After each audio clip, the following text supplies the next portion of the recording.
Aloha mai kako e nā hoa maka maka mai ka la hiki a ka la kau. Velina nui me ke aloha.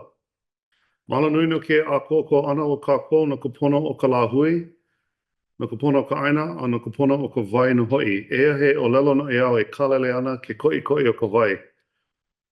Vai apu lau ki. Aloha everyone, and thank you for coming to today's meeting. I start off every meeting with Olala no Eau, with a Hawaiian saying. Today's Olala no Eau is Vai Apu Lau Ki, and it means water in a tea leaf cup.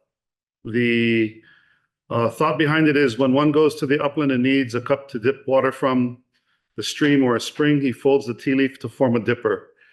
And it's an important reminder that in the olden days, the water was ubiquitous and it was all safe to drink. And that's something that we should strive for today. Before beginning today's meeting, I'd like to state that our board is dedicated to providing safe, dependable, and affordable water now into the future. At this time, I'd like to share a brief recording with reminders on public participation, as well as virtual meeting regulations for board members as required by law. Materials for this meeting under HRS Section 92-7.5 are accessible at boardofwatersupply.com/boardmeetings. The public may attend this meeting in person at the BWS Public Service Building, located at 630 South Baratania Street. The public may also view a live stream of today's meeting on our website at boardofwatersupply.com/live. We have been accepting written or oral testimony for today's meeting. Instructions and an online submittal form are available at boardofwatersupply.com/testimony. The deadline to submit advanced written testimony has passed. Testimony received by noon today have been distributed to the board members. We will continue to accept written testimony today through our online form. Oral testimony in person or remotely will be accepted during today's meeting.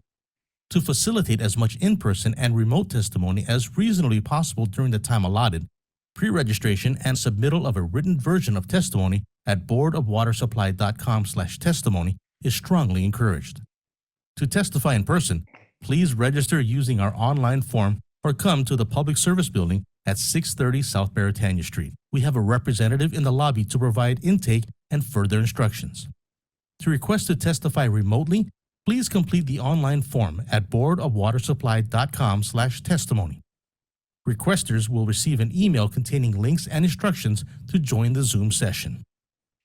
Testifiers will have 2 minutes to state their position.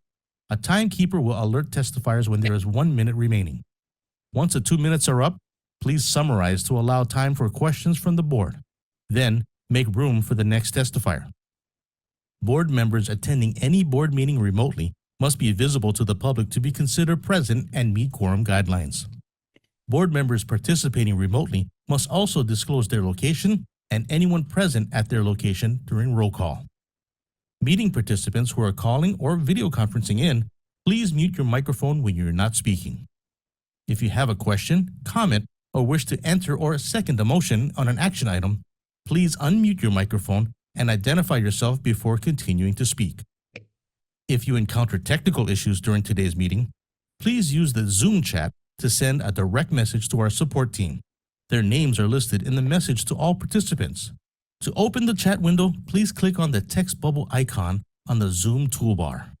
Just a couple of announcements before we get started with the roll call. This is the most people we've had in our boardroom in some time, probably pre-COVID. I want to thank everyone for coming out and lending their talents and their mana'o and their voice today. That said, we have a pretty packed schedule, so I'm going to ask everybody to limit to 3 minutes of testimony.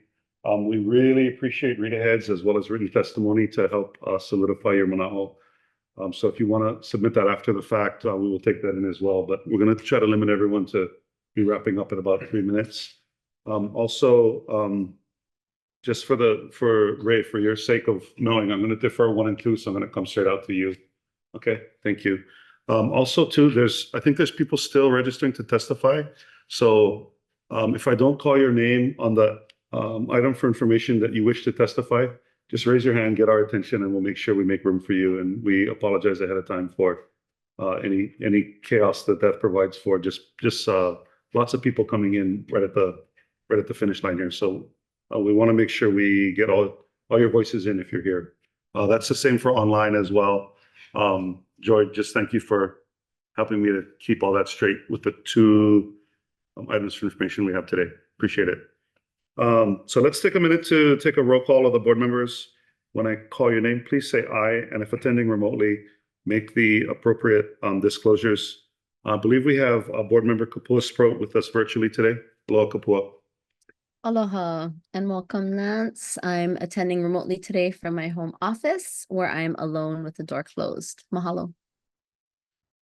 We should also note that member Sproat is wearing her paycheck for her duty as the Board of Water Supply previous vice chair and longtime board member. Kapua, we thank you for your service for the shirt. Board member Brian Andaya, I think, is going to be a few minutes late.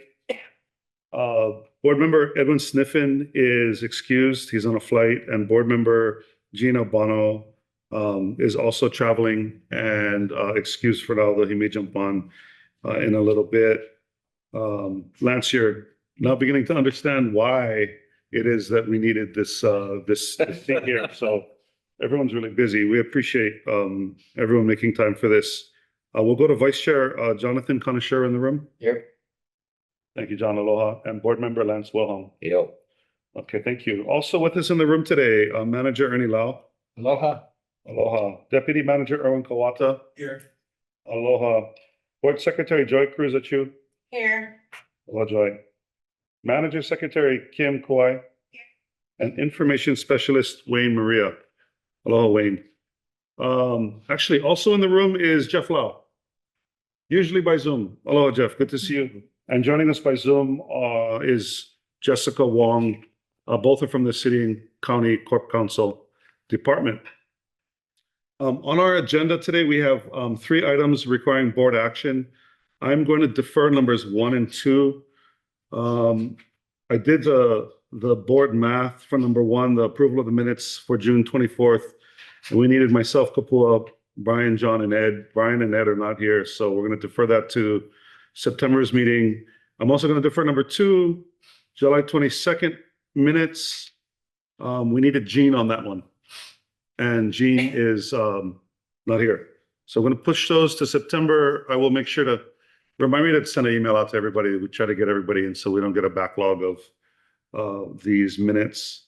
So that takes us to item requiring board action number 3, authorizing a public hearing to consider a proposed amendment to the fiscal year 2025 operating and capital improvement program budget, Board of Water Supply.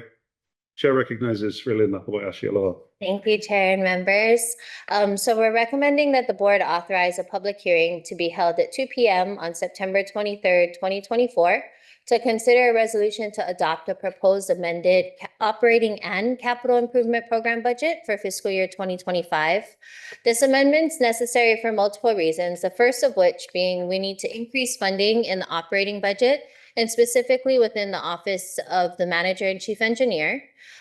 This additional funding is required to evaluate and prepare to implement the authorities granted and delegated to it via Ordinance 22-1 regarding relating to underground storage tanks.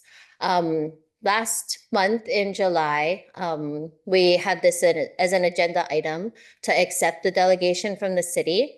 So we intend to initiate, after the funds become available, funding or a consulting contract to assess the feasibility and operational impacts of the delegation.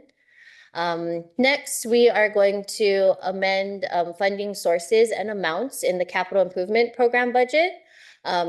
First one that we're going to be doing this for is there is project number 6 in the CIP now, Environmental Investigation of Emerging Contaminants.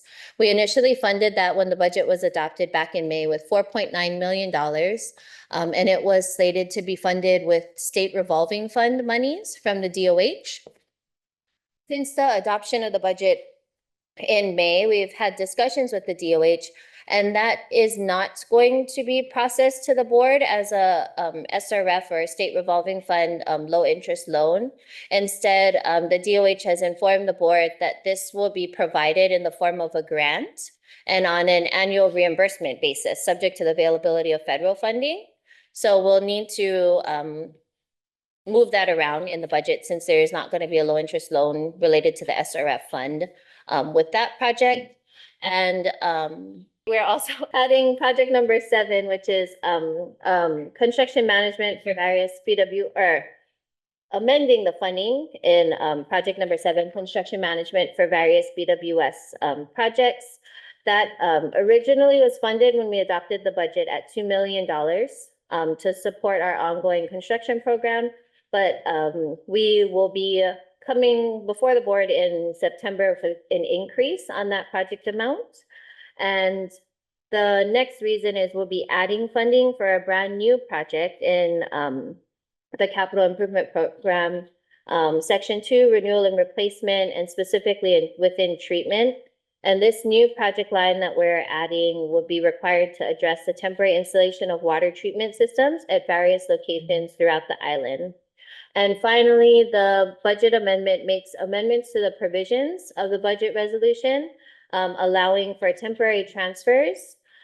This is necessary as we continue to pursue additional outside sources of funding. It's becoming more and more apparent that this flexibility is needed as a lot of the federal grant opportunities that we're looking at and other different types of funds are reimbursement based.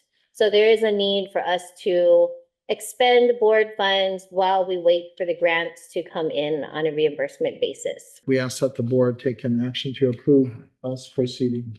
Yes, to authorize the public hearing for next month.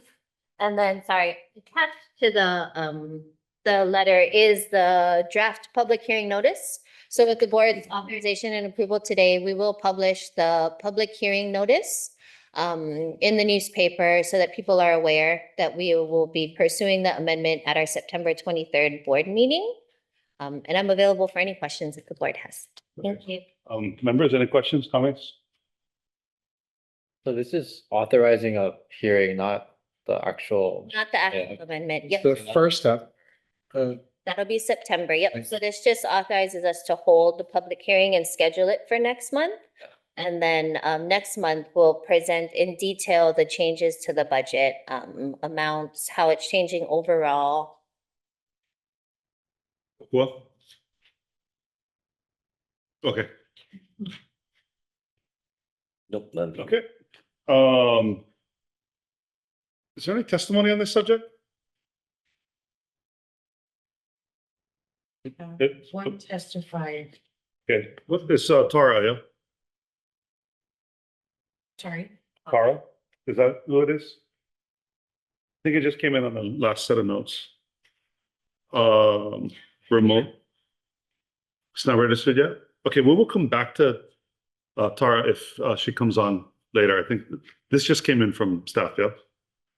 Okay, so no testimony. Any further discussion? Hearing none. Can I have a motion to approve, please? So move. Thank you, John. Second.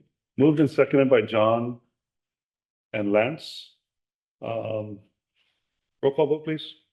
Thank you, Chair. Vice Chair Jonathan Conestero, Aye. Board Member Prospero, Aye. Board Member Lance Wilhelm, Aye. and Chair Nolly Langley. Aye. Chair, motion passes with 4 on. Oh, Oh, I'm sorry, I just saw Brian now. I vote aye. thank you, Brian. Brian, Chair, motion passes with 5 ayes. Thanks. So, Madam Secretary, since Brian's here, can I go back to item number 1 really quick? Sure. Yeah, so it's just approval of the minutes of the regular meeting held June 24th, 2024. Just as a reminder, those present at that meeting were myself, Kapua, Brian, John, and Ed. And so Lance wasn't here yet, so he would have to abstain, but are there any discussion or additions to the minutes from the regular meeting held June 24th? Chair? Hearing none. Yes. Not an amendment, but just a point of order. I wanted to make sure we gave Brian the opportunity to make his disclosure since he's online with us, just before we vote. Thank you for that. Yeah. Gentle reminder, board member, Brian. Yes, aloha. I am here in my office in a conference room by myself. Thank you, Brian. Is there a motion to approve for the minutes, June 24, 2024? I so move. Thank you, Kapua, seconded by John. Any other discussion, corrections, additions, amendments? Hearing none, roll call vote, please. Chair, Vice Chair Jonathan Conchero, Aye. Board Member Brian and Diane. Aye. Board Member Kopua Sprow Aye. and Board Member Lance Wilhelm. Abstain. Thank you. And Chair Nale Anthony. Aye. Chair, motion passes with 4 ayes and 1 abstention. Thank you. Please note for the record, I appreciate everyone's patience on this matter. Moving on to items for information. Number 1, review of the Navy's technical memorandum of elevated total petroleum hydrocarbon or TPH levels in the Joint Base Pearl Harbor Hickam water system. Chair recognizes Erwin Kawata, who can introduce the rest of your team. Erwin, I hope we can get a little bit of a refresher in the history of this one. This was a few months ago. Thank you. Thank you, Chair and members. In April of this year, 2024, the Navy actually published its technical memorandum report explaining the observance of these levels of total petroleum hydrocarbon in their samples collected from Joint Base Pearl Harbor, Hickam, toward kind of like the last part of a 2-year monitoring plan.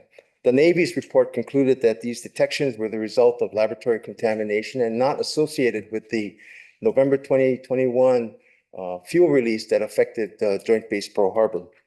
The department, in response, after receiving this report, conducted an independent peer review of the report itself.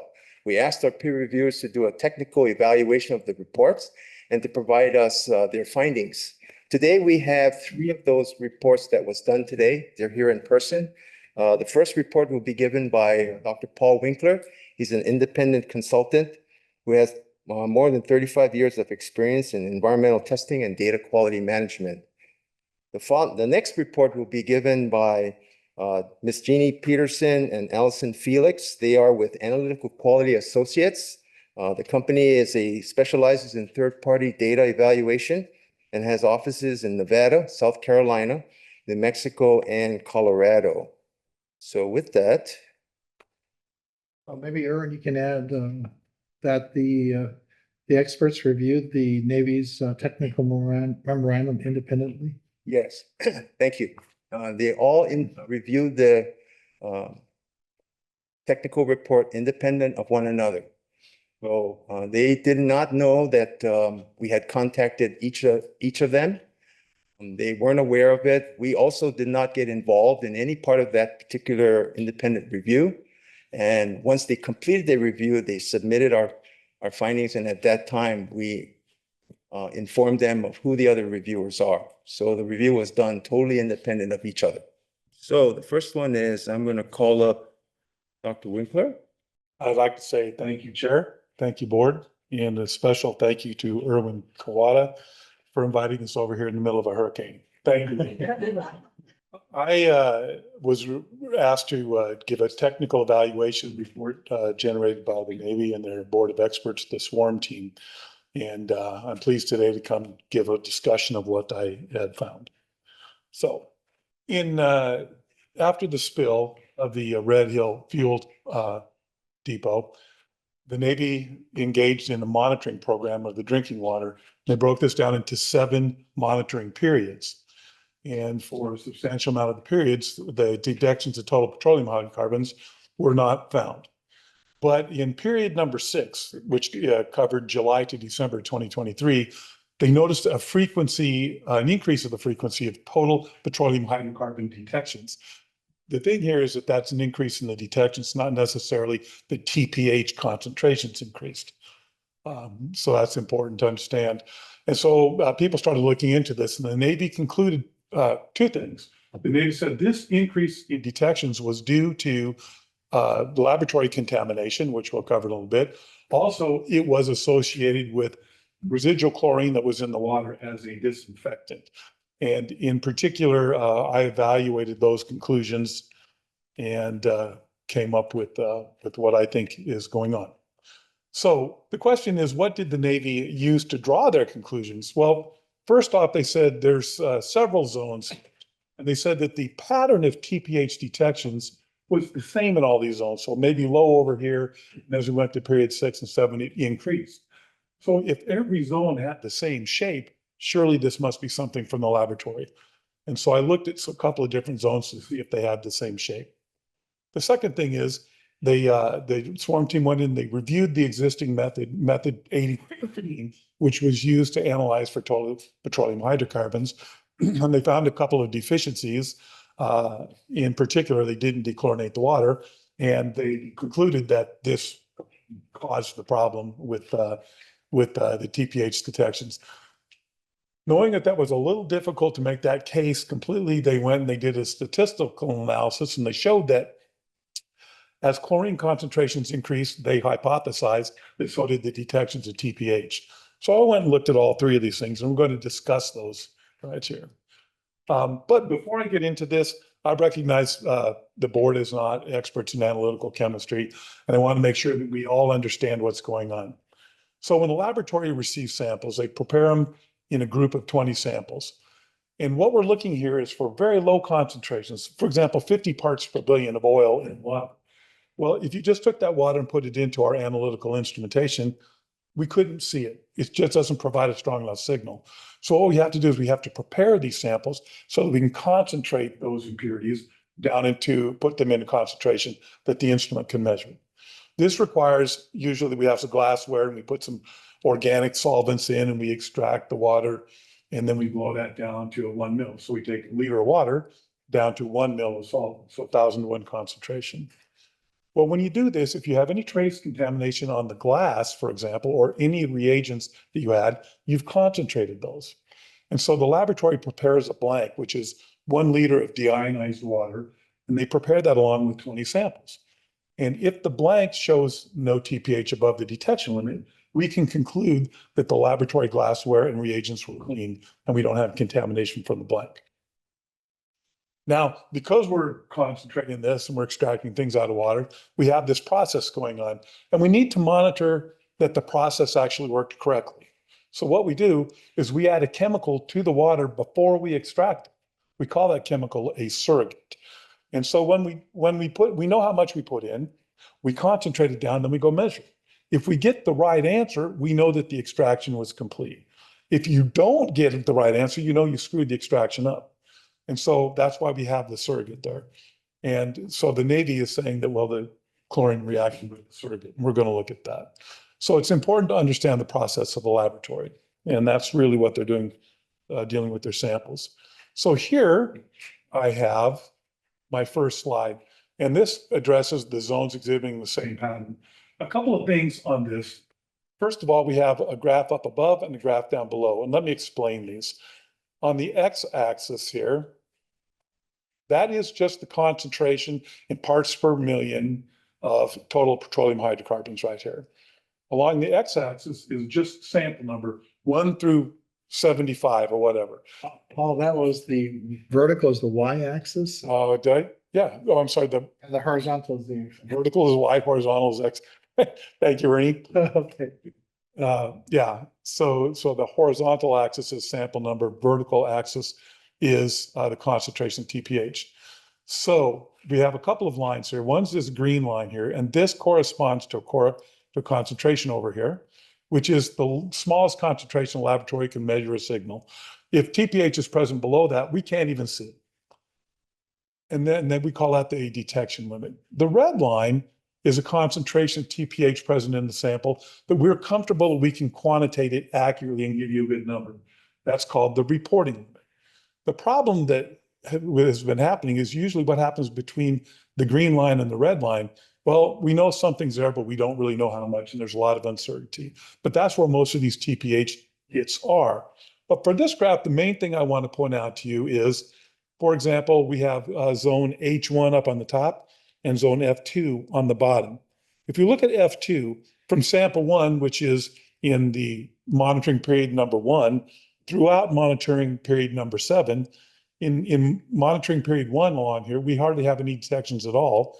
In monitoring period 6 here, halfway through monitoring period 6, we saw a relatively sudden increase in TPH detections that continued throughout period 7 until they changed the method. So when we look at this, it's clean for the first half of LTM6 and up elevated for the second half. This is LTM6 for zone H1 from here to here. What we see here is that we always had detections above the MVL. It wasn't that it was clean and then jumped up in period number 6. So what this indicates to me is that the two zones do not show the same pattern. So the notion that every zone had the same pattern is not true. Different zones had different patterns, and that would call into question whether this is really a lab issue or not. That moved on into the next question. Did the laboratory contamination cause this problem or lead to the problem? What we have here is the same kind of a graph that I had before with the small change here on this bottom yellow, orange dotted line. Those are the results from the laboratory blank. What we have here is 66 samples analyzed from zone A1. And for most of these samples, there is a small signal in the blank. I put it down here as 0. So that means that the blank results associated with all the samples up to this point, the blank was clean. Therefore, it did not contribute to contamination. We have one blank that affected 6 samples, and it was right here. So one blank affected 6 samples, and then after that, the blanks were clean again. So in the analysis of 66 samples, we had one blank affecting 6 samples where we might say we had contamination. Usually a laboratory will go back and re-prepare those samples and see if we can get a clean blank. That did not happen here because the actual TPH results were not above the action level and they didn't need to do it. But what I would draw the conclusion from is for the vast majority of these samples, so all except 6 of the 66, the blank was clean. If we had a blank contamination problem, we would have seen issues before. I therefore conclude laboratory blanks did not appear to significantly cause a problem or an increase in the TPH. The next slide. Did our surrogate react with the chlorine as the Navy proposed? Yes, as it turns out, the surrogate does react with chlorine. However, the problem is the surrogate was at the same concentration throughout the entire monitoring period. So it couldn't have caused a sudden increase in detections because if it was always there, it would have always reacted with the chlorine. We would have always seen an elevated TPH, but we did not. It popped up in monitoring period 6. So while the chlorine does react with the surrogate, it does not appear to actually have caused an increase in the concentration. It should have been there all the time. I believe the Navy recognized that this was a weakness in their argument. So they went back and they looked and said, well, at higher residual chlorine, you're going to have more reaction, more reactants, higher concentration. So that's why that happened, because in period 6 and 7, we had higher levels of chlorine. So I went and I looked at that. In this slide here, this orange line is the residual chlorine for that monitoring period. So this is for LTM1, the residual chlorine was 0.49. In 3 and 4, it's 0.44. In period 5, it's 0.41. And then 0.5 in period 6 and 0.51 in period 7. So that orange line represents the residual chlorine. As we can see, it kind of curved down, then went back up. On the horizontal axis, again, is just sample 1 through, in this case, 95, I believe. And on the x-axis or the horizontal axis, we have TPH concentration. What we see at a relatively high concentration of chlorine, very low, if any, detections of TPH. As the chlorine concentration went down, we start to see increases in the chlorine TPH detections. As it got to its lowest level of all, we still see a fair number of detections throughout that period as compared to LTM1. When we go to 6 and 7, sure enough, the detections jumped up and then even up above the reporting limit. So yeah, they were higher in period 6 and 7, but this should have been high in 1, low in 3 and 4, lowest in 5, and then gone back. It did not follow that pattern. Therefore, I have to conclude that the surrogate reaction did not track with chlorine concentration. The last couple of points I'm going to make are about method compliance and data defensibility.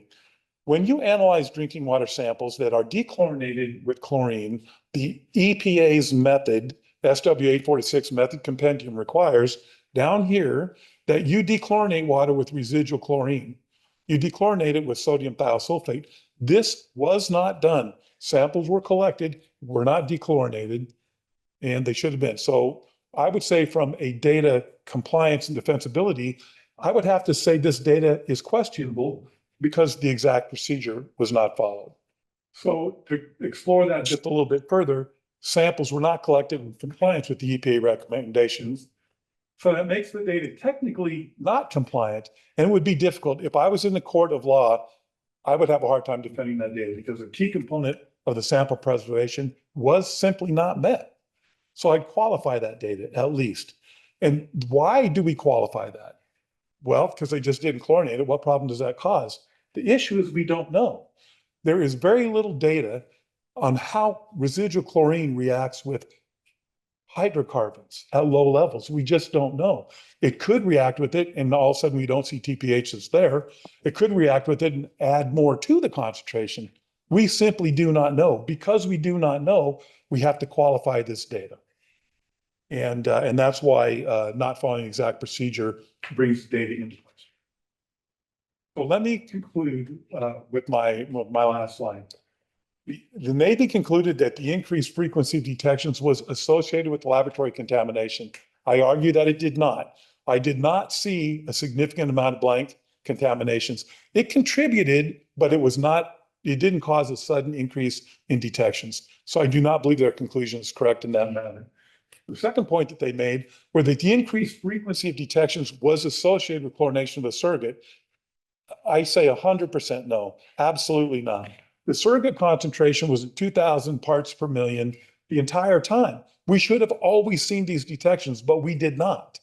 And secondly, we also showed that in fact, the TPH detections did not follow the concentration of the chlorines. Therefore, I have concluded that those two points that were made by the SWARM team are not accurate. And with that, Chair, I have completed my presentation and I would take questions if you have them. Members, any questions? Not at this time. Any? Dr. Winkler, I don't want to put you on the spot, but where do you think the TPH detections came from? Well,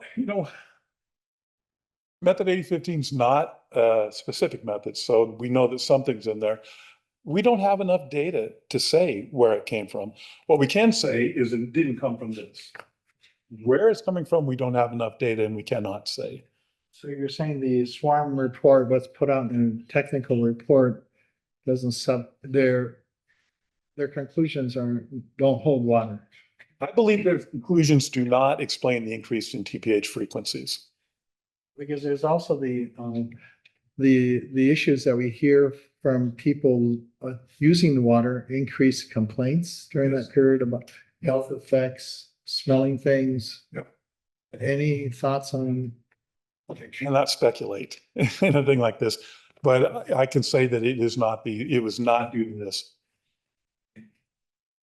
So maybe just a couple of questions for clarification. So right, if we go back to this after the spill, we're looking at trying to compile a data set that helps us understand the nature of what's going on, not only in the ground, but in the system feeding the 93,000 customers at Pearl Harbor.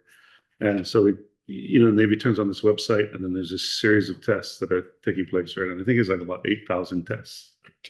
And when they came here and we had a conversation about the SWARM team and the data, they had a really hard time, I think, articulating whether or not the tests were valid. And so, right, so Ernie asked you, where did the TPH come from? Okay, we don't know. But we have 8,000 tests. And I guess my question is are they valid? From a technically compliant position, I would say they're not. Because the water was not dechlorinated and it absolutely should have been dechlorinated before they did the extraction. So we end up with 2 years of data basically either being called into question or not usable. It's called into question, certainly.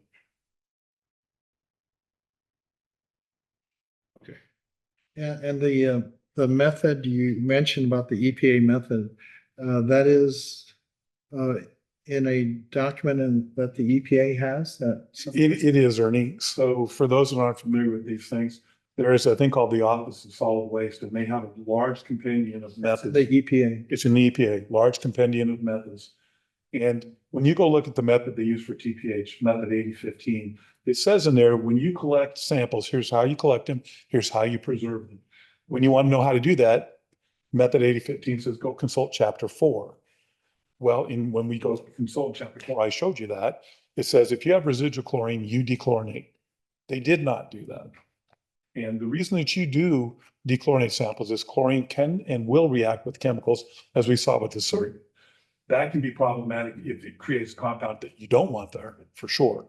And they did not follow those procedures. And drinking water methods all dechlorinate before you analyze them. We're gonna, I think we got 2 more parts to this, so we may ask that. Oh, Chair, may I ask a question? Oh, Kapoor, I'm sorry. No problem, just one really quickly. Thank you Yeah, so much question. for that Sorry. helpful presentation information. I mean, for me, I'm not a scientist, but one of my main takeaways from this is the importance of third-party testing and having folks who are qualified follow the right procedures so that we can ensure that given all the resources that are spent on this, we can actually get some data from this. And I just wanted to ask kind of your thoughts on how that might, whether and how that might be helpful here. How, which might be helpful, exactly, I'm sorry. Sorry, third-party testing. I guess to me, Yeah. one of the main concerns is we have 2 years worth of samples that, during a time when many people in the community have significant concerns, are smelling things in the water, tasting things in the water, and we're not able to, rely fully on the samples that we have because procedures weren't followed. Yeah. And so I wanted to ask your opinion on kind of the benefit of third-party testing other than, so that we can, that's my question. Third-party testing is essential for success here. It's essential because you want somebody who doesn't really have anything to gain or lose and is simply just trying to provide data. Also, third-party checking of what somebody has done is never a bad idea, because in the original sampling plan, it would have been nice to note that there's not a dechlorination step and you have to go back and dechlorinate it. And sometimes what happens with people, and I think it happened here a little bit, you have a preconceived idea of what you want to do, and you get so focused that you forget to go outside your boundaries a little bit. Third-party reviews are an essential way to help mitigate problems with that. Did Thank that you so answer your much. question, board member? Absolutely. Thank you. Yeah, maybe just as a comment, I just can't believe we've gone through 8,000 tests and we get to the end of it and they say, sorry, wrong set of procedures. Dechlorination step is critical, should have been noticed, yeah. The data doesn't hold water. Literally. If you're gonna take me into court of law, I would say it would not, I could argue why that is not compliant. Thank you.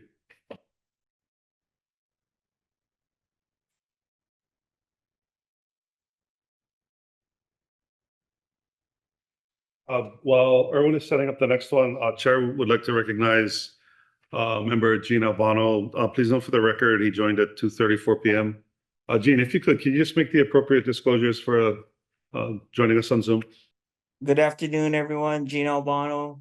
I am in my son's apartment remotely by myself. Aloha, Gene. Thank you for joining. Aloha. You're welcome. Erwin. Thank you, Chair and members. The next presentation will be given by Allison Felix and Jeannie Peterson. Both are with Analytical Quality Associates. They are senior data evaluators at the firm. They have 19 years of experience validating environmental data and 22 years respectively. With that, I'd like to call them up. So thank you, Erwin, and thank you, Chair. and thank you, board, for having us out here. Good afternoon. I'm Allison Felix. My colleague Jeannie Peterson and I were asked to perform a technical review of the memorandum that the Navy swarm team produced about the 2021 jet fuel spill. We each reviewed the memo and then we compared notes, and we both found that the swarm team did not prove its assertion that the detections were not TPH. The data the swarm team presented were inconclusive for this purpose. The swarm team laid out several lines of evidence that we reviewed piece by piece, including evaluating the data in the various appendices of the memorandum and numerous data packages of raw data that were used to produce the memorandum. The conclusions were based on the 5 assumptions shown here, and we will address each of them in the following slides. We found that the authors of the memorandum proceeded from the assumption that the sporadic TPH detections were due to method and laboratory processes and did not consider alternatives that did not support their conclusions. Assumption 1, there was a similar pattern throughout all zones. The authors assumed that the flush of the Navy Red Hill shaft was 100% effective in removing the fuel from the system and based their conclusion on this. But they did not discuss whether the well, the recharged water, or the water storage tanks were inspected or tested after the flush to verify its effectiveness. The authors did not discuss the findings of a 2022 EPA investigation of its drinking water system. The findings of this investigation suggested numerous alternate pathways for cross-contamination between the zones. The inspection found corroded water storage tanks, loose or poor fitting water storage tank lids, unlabeled pipes adjacent to fuel pipes, and even geckos nesting in the water storage tanks. Contaminated water was discharged into open grassy areas that had fractured basalt underneath. The cracks in this volcanic rock provided another pathway for the contamination to spread. Jeannie will take over for the next 2 slides. So, assumption 2, the memorandum authors repeatedly cited blank contamination as the probable source of TPH in the samples. While the method used for analysis was not developed for drinking waters, EPA allows the laboratory to modify the method so that they can look for the lower sample concentrations. The lab did not modify the method, and instead they had their surrogate compound, which Paul mentioned, at the same level as they would have for a normal analysis instead of drinking water. This made it very hard to see the small peaks at the levels that we were looking for. Also, the identification of TPH is based mostly on pattern. There was so much interference in both the method blank and the samples that you couldn't determine a pattern if it was there or not because there was other things in the way. The laboratory also did something that we call clipping, which is where they raise the baseline, presumably to get rid of noise. But what we saw was not noise. And so they could have been getting rid of actual peaks that we were interested in. We don't know because they didn't provide a before and after picture. They only provided the after. So we don't know what they were clipping out. And Jeannie, you're referring to the chromatograms? Yeah, I'm going to get to that. I have yes, I'll show you what I mean. The detection of peaks in the method blank does not prove that it's not in the sample. The method blank could have been contaminated while the samples could have been contaminated. There's no way to know. So the EPA in the last 10 years have gone from saying, oh, it's in the method blank, so it's not in the samples, to it's in the method blank, we're going to estimate the number that's in the samples because it could still be there. It's no longer a non-detect. So this right here is called a chromatogram. It's a picture of what they analyzed. The horizontal line at the bottom represents time. The vertical line represents the instrument response and gives us a concentration based on that response. The line where the pointer is, that red line, that shows where they clipped it or where they raised the baseline. So as you can see, there's peaks there, and that when you raise the baseline, it cuts those peaks off and it takes some of the area away. The peaks labeled 1 and 2 on either side, those were peaks that were also found in a JP5, a jet fuel chromatogram. And that large peak in the center, that's the surrogate. And as you can see, there's so much surrogate in there that the smaller peaks of interest are hard to determine. And you can't really see the pattern on the left, in the 1 and 2 on the left. The one that's labeled ghost peak, that is what the swarm team memorandum called they're from their chlorine residual, their residual chlorine. And Ally's going to talk on that. Assumption 3, extraneous peaks in the samples were due to the presence of chlorine. The sample collection method was not appropriate to the project. As Dr. Winkler noted, the method calls for the addition of a chemical called sodium thiosulfate to remove chlorine from any of the samples. However, the project sampling plan actually called for adding hydrochloric acid to the samples. Hydrochloric acid adds chlorine to the samples and should not have been added if they were going to perform these analyses. The samples should have been checked for chlorine when they were collected or when they were received at the laboratory. And if the results were positive, sodium thiosulfate should have been added to remove the chlorine. Not only the presence of chlorine, but the amount of the surrogate compound added virtually guaranteed an interference from the chlorine. It reacts with the surrogate and it does produce a peak within the area of interest, which I'm going to go back to the last slide. This is what the swarm team is calling the ghost peak. This right here is what the swarm team is calling the ghost peak. And that's what they're saying is the reaction between the surrogate compound that they add as a quality control check to every sample and chlorine. Many of the method blanks. So when Paul talked about the method blanks, that's a way for the laboratory to prove that their process of preparing the samples is clean. Some of the peaks that they were claiming were chlorination byproducts could also be seen in the method blanks. The method blanks are made of deionized water and should not contain any chlorine. Those peaks should not have been in there. Assumption 4, low-level TPH detections were due to blank contamination and or interference.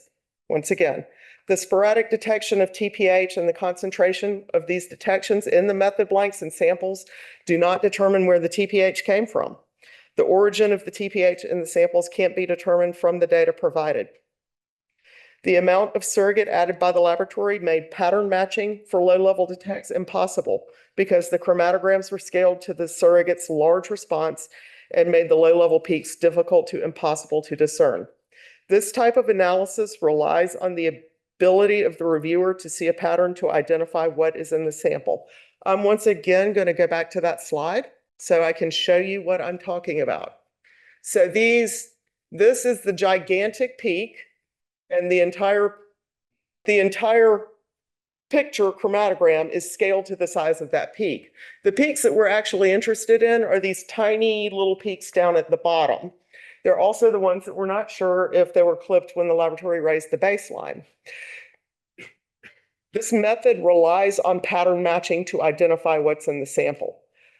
You compare that sample, that pattern, to a standard of TPH or JP5 and see if it matches. And if it matches, you have a very good idea that that's what's in the sample.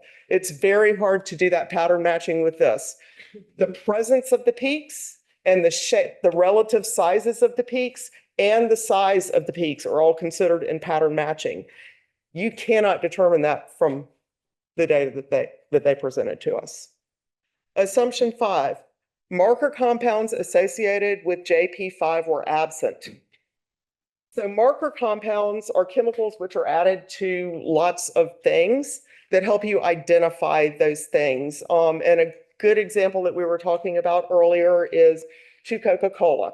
Coca-Cola regularly adds trace amounts of chemicals to harmless chemicals, but something that helps them track which lot of Coke is where.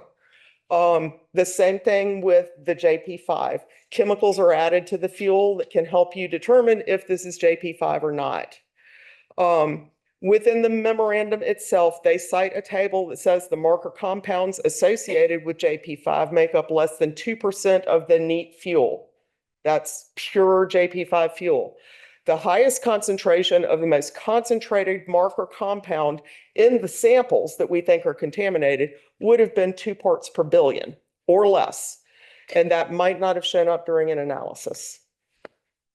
The marker compounds were evaluated by method 525 versus method 8015, which was used to analyze the samples for TPH. These methods use different mixes of solvents to prepare the samples, and that makes the results not entirely comparable. The sample containers for method 525 and method 8015 were different bottles. So the way they take the sample, they've got a bottle labeled for 525 and 8015, and they go to the same faucet, and they're running water into the sample.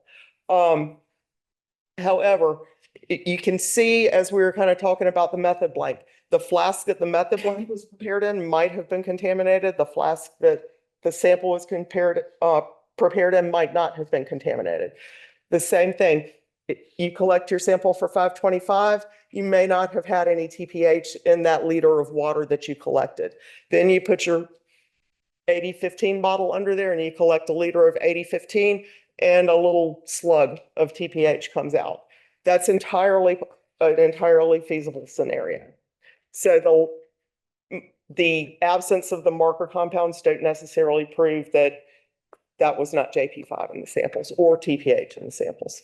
So for the reasons we stated in this presentation, we found the existing data was suspect, and we would qualify it as unusable for the purpose of proving the absence of jet fuel in the drinking water system. Thank you for your time. And if there are any questions, we will do our best to answer. Members, any questions? Well, I see your hand up. Yes, I have a question. Thank you so much for your presentation and for explaining what you found. My question is, what's the best course of action going forward? So the Navy proposed a course of action, which is to continue monitoring using a different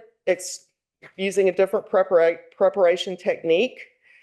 They contacted the laboratory, and they actually include this in the technical memorandum, dropping the concentration of the surrogate because they also recognized that the concentration of that surrogate was a problem. So they dropped the concentration to a more appropriate level for drinking water. And they are performing an extraction that is done in vial, so there's less chance for contamination. So it's a path forward. If it's the path forward, I can't really say. Before they could use this for the purposes they want to use it for, which is to prove that the drinking water is clean, they would need to do a lot of method development and prove that the method, particularly the preparation method, doesn't have an effect on how low they can see. So it's a possible path forward. The other problem with their proposing to use this, dropping the standard, and they said we do need to be dechlorinating the samples. They also acknowledged that they should have been dechlorinating the samples. So dechlorinate the samples, use this different preparation method, and drop the surrogate. Those are all good ideas. The only problem is when they investigated this in the memorandum, they did all three at the same time. So we really don't have a good handle on if that's going to be a very effective approach. They just changed too many experimental parameters at the same time. The other thing is everyone who's working on it needs to be aware that it's drinking water, and the levels we're looking at are very low concentration. There cannot be any contamination. You have to have an instrument dedicated to drinking water. You have to have glassware dedicated to drinking water. Because if you run drinking water samples after samples that have a high concentration, you're not going to get an accurate thing. There's going to be contamination. they have to be aware of that, and they need to have dedicated things to do it with. They can't just throw it on. Thank you so much. That's very helpful. And to me, only further makes the case, the issue I raised earlier. I mean, to me, this only makes the case for third-party sampling and testing. The fact that we could have botched 8,000 samples in 2 years worth of data just seems ridiculous to me. So thank you so much for your help. Members, any other questions? Maybe just, can you go back to the slide with the clipping, Yes, sir. potential clipping? So that red line would have dropped to 0 to give you, Not necessarily. okay, The red line shows where they raised the baseline to. Right. It doesn't show where they started. So they could have had it, but it shows what should be no detects. So where that baseline is flat, there should be no detects there. Okay. But it might not have been at 0. It might have been above. It depends on their recorder. and just because I'm not an engineer or a water quality expert, I just get to sit here and ask questions. You're also talking about the contrast levels between these really high peaks and the low detection levels of what they're hunting for in the drinking water. Is that correct? So that's the other problem, is that there's just this huge contrast between the two. Yes, so if they would have lowered, is it okay? If they would have lowered the surrogate, this peak right here would be a lot smaller. If they would have started, this peak right here is what we call the solvent peak. So what they should have done was started recording somewhere around here, and then you wouldn't have that peak either. And if you lower the solvent peak, then you'll get a better picture of what you have in there. So there's the first big one is the solvent peak, the second one is the surrogate peak. Right. And if they lowered those, If they A lowered little- the surrogate and they started recording, because you can record, you can say to your instrument, start recording at 3 minutes. And then that cuts, you don't want to start at 3 minutes for this because JP5 comes out around there. So let's say that the solvent peak ends at 1 minute. So you say, start recording at 1 minute, and then that solvent peak goes away. then the tiny peaks would look bigger. Correct. It like The you little zoomed in, peaks. you get a zoom in on that chromatogram. And If you reduce the surrogate level to the peaks after that would be bigger. yes. Correct. So And if they that, ran their sample at the same level, at that you're like at where you're looking at, then you would be able to compare them because you're matching patterns. so we can see like that large surrogate peak, it's even off the chromatogram. It's higher than the scale of the chromatogram goes, which looks like it's 4,500,000. And the peaks that we're interested in are well under, looks like 10,000 under here. So if you lower the concentration of the surrogate and its response is only around the 100,000 level, then you can see those peaks a lot better. And you can see the shapes and you can see the relative sizes. Identify what you're seeing there. Right, right. And also with the clipping, so what the clipping is, if you have the baseline, if my horizontal arm is the baseline here, and this is one of the peaks. So what they do with the clipping is they raise the baseline.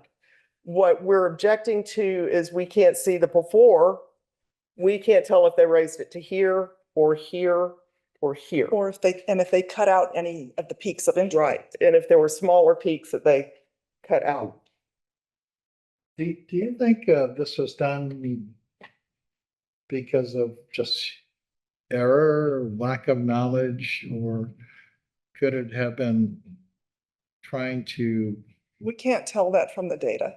adjust the results that you're? We can only tell you what we see, but we can't tell why they did it or who they did it or how they did it.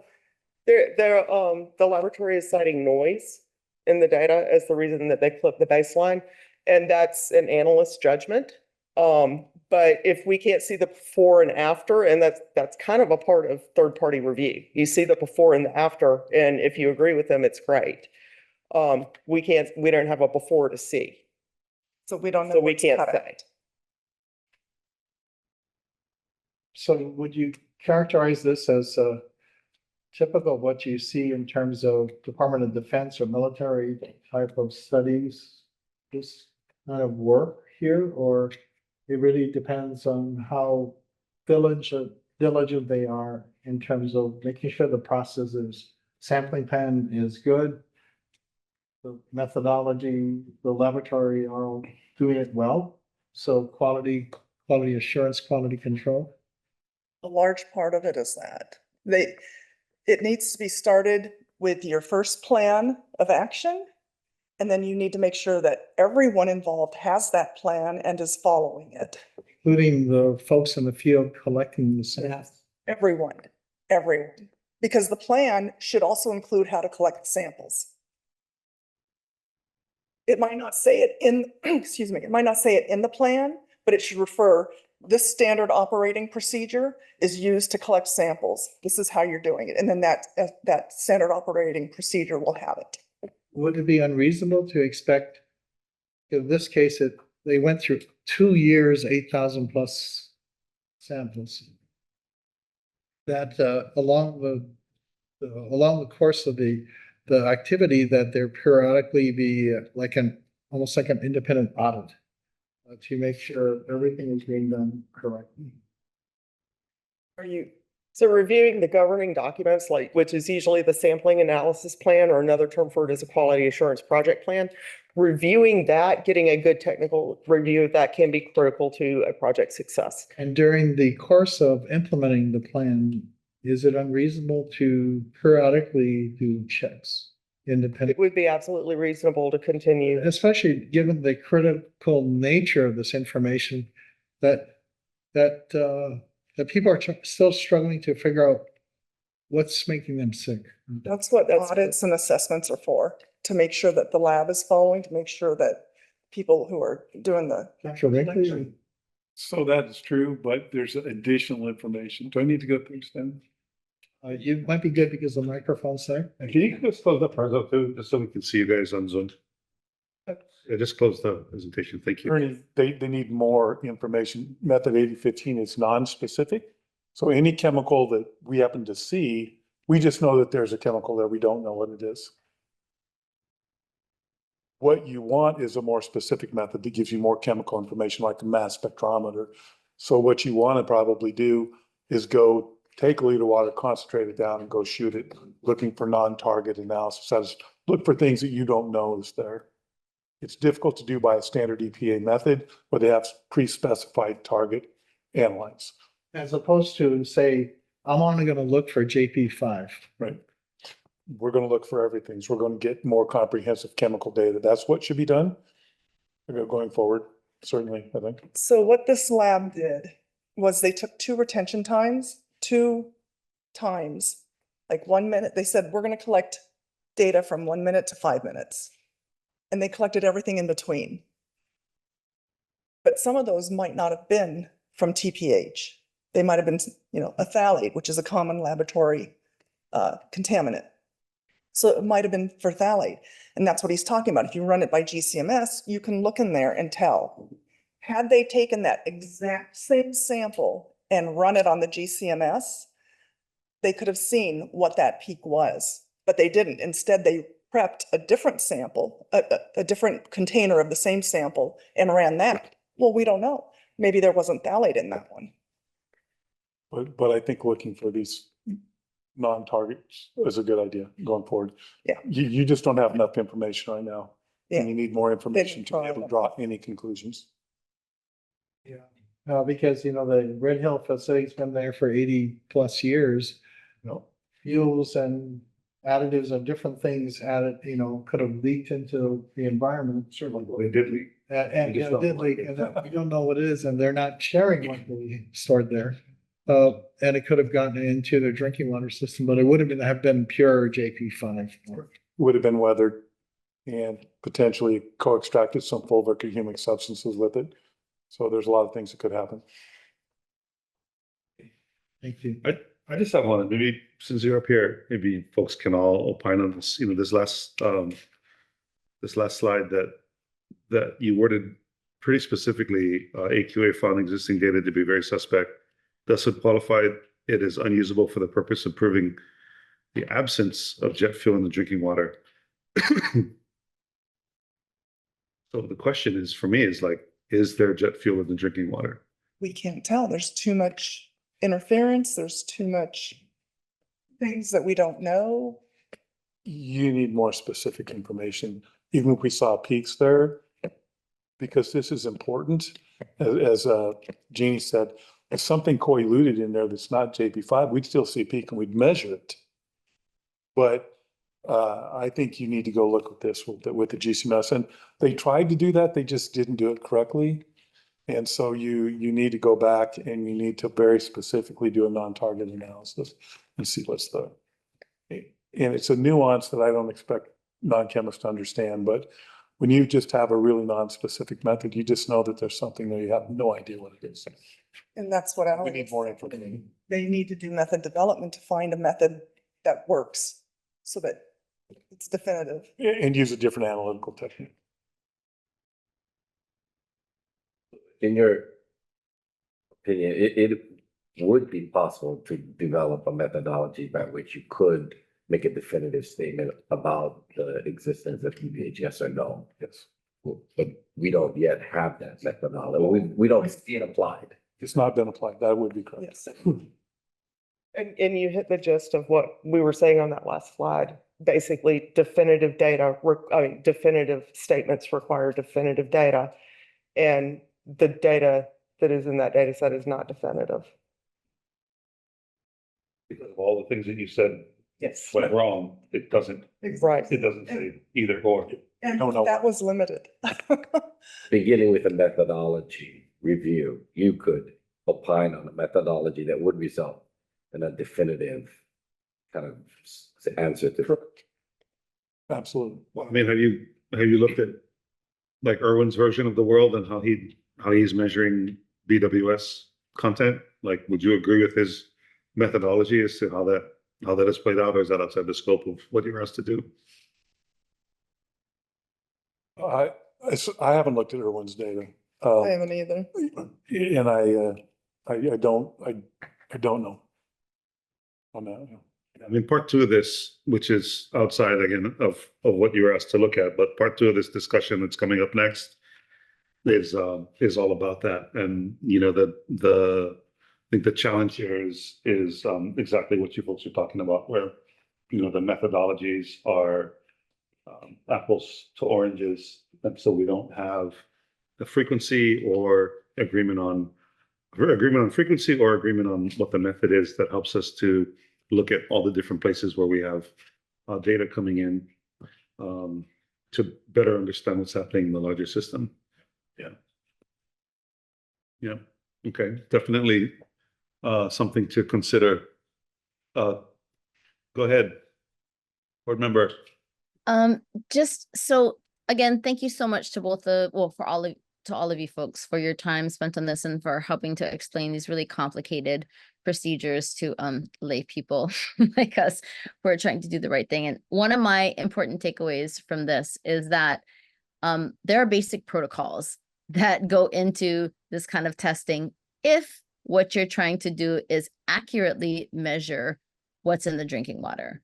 And right. Okay. And so, and you could, the three of you or others, help either the BWS or regulators to design a protocol that could test either for JP5 or for other things that we know have been either dumped or were used kind of in that area. That is also correct, right? Correct. Okay, because I don't want people to take away from this, oh, there was all this time and resources spent and it's inconclusive. To me, it's inconclusive because of screw ups that were made in the way that the data was handled. This doesn't mean we can't test for it. This means what was done was, was inconclusive. But it's possible to test for it if we do it the right way. Yes. And the screw up really was in how the samples were collected, observed, not necessarily how the data was handled. Okay, thank you. That's really helpful. That's all, Chair. Thank Any you. other questions? Oh, one more part. I think everyone's going to go too. Yeah. Yes. Okay. Thank you, folks, for your time and attention to this. Okay, so thank you, Board Chair and members. So what I'm gonna do is just kind of wrap up here and just kind of summarize that our peer reviewers found that the Navy's data does not support their conclusions in their particular report as to their explanations of finding the detections of TPH.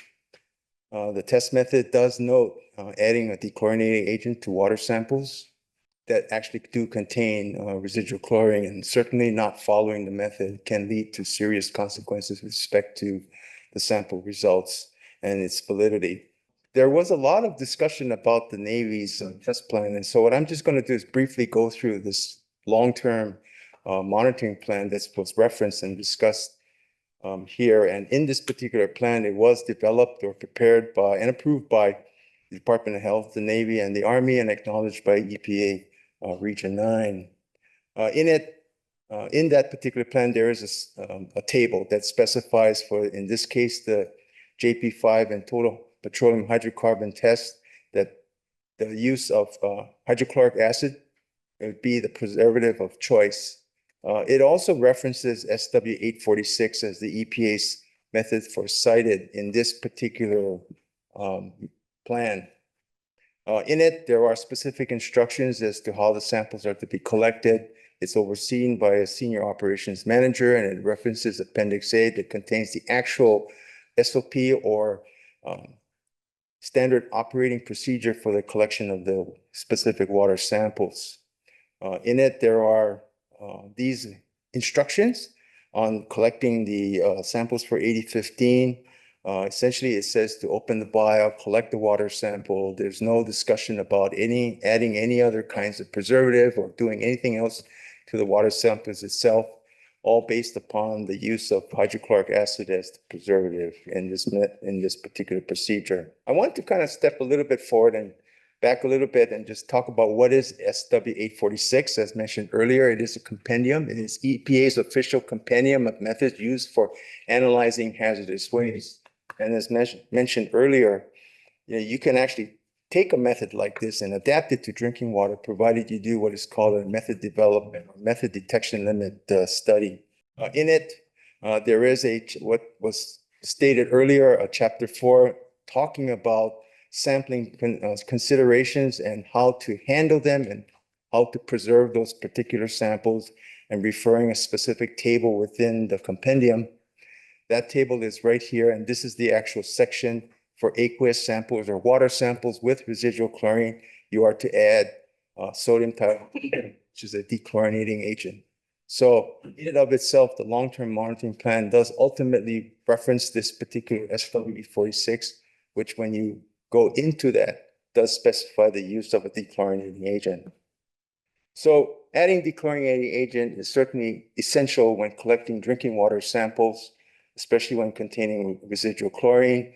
And again, not following that method can result in conditions that affect the analysis as well as the results that are generated. With that, happy to take any questions you may have. Members, any questions? Maybe a slightly different question to the experts. I'm sorry, I didn't think of this earlier. What we're asking is, what I was asking is, could a methodology be developed to detect, so we could be certain that there's no TPH, for example? A follow-up question would be, was the method used, had it been followed appropriately, would that have accomplished the stated goal of ensuring that there's no TPH in water, or the method itself, even were it to be followed precisely, would not have given us sort of the ultimate answer that we're seeking? Twofold answer. I think number one, with respect to the existing 8050 method, it is really originally designed for hazardous waste. So you can actually, adapt that to drinking water, which is something we've done. We've actually taken that method and we've actually run what is called a method development study on it. And it's actually required by Code of Federal Regulations, especially when you take something that was designed for one type of medium, in this case, hazardous waste, and you're applying it to a different kind of medium, in this case, drinking water. Right now, there is no official drinking water method to analyze for things like total petroleum hydrocarbons. So you're kind of left with this type of situation where you're taking something like 8015 and adapting it. That's number one. Number two, the second thing we do with our method is that, so we ran it through an MDL study or method detection limit study. And then we actually compare it against certified standards. So we run the samples against a certified TPH diesel, TPH oil, and I checked with the lab on this. We actually run it against a certified standard. Now, so far, we don't have any detections. But if there was a detection, their protocol would be to take that extract and run it through a mass spectrometer to be sure about what we're actually seeing. So that's our current protocol that we use. Now, is that something that that is the best that we have, and we periodically go through that MDL study to make sure that the process that we're using continues to give us some reliable results. The method that the Navy used. Right. Except this would not resulted in that. Yeah, in this case, then, yeah, unfortunately, in this case, the Navy didn't dechlorinate the sample, and that's the major issue. Certainly for us, when we're collecting our samples, especially chlorinated ones, we do add dechlorinating agent. If we're collecting a water sample directly from the well itself, when there is no chlorine added, then no dechlorinating agent is added. But that's something that we have standard operating protocols that certainly all of our staff and our samplers are very well aware of in terms of what's actually required. Because we do take samples in both types of conditions, you know, depending on the analysis that's required. The other thing is too, is that also the amount of solvent and so surrogate and. It's a lot less. We use a lot less. I checked with the laboratory and they use a lot smaller. A little bit.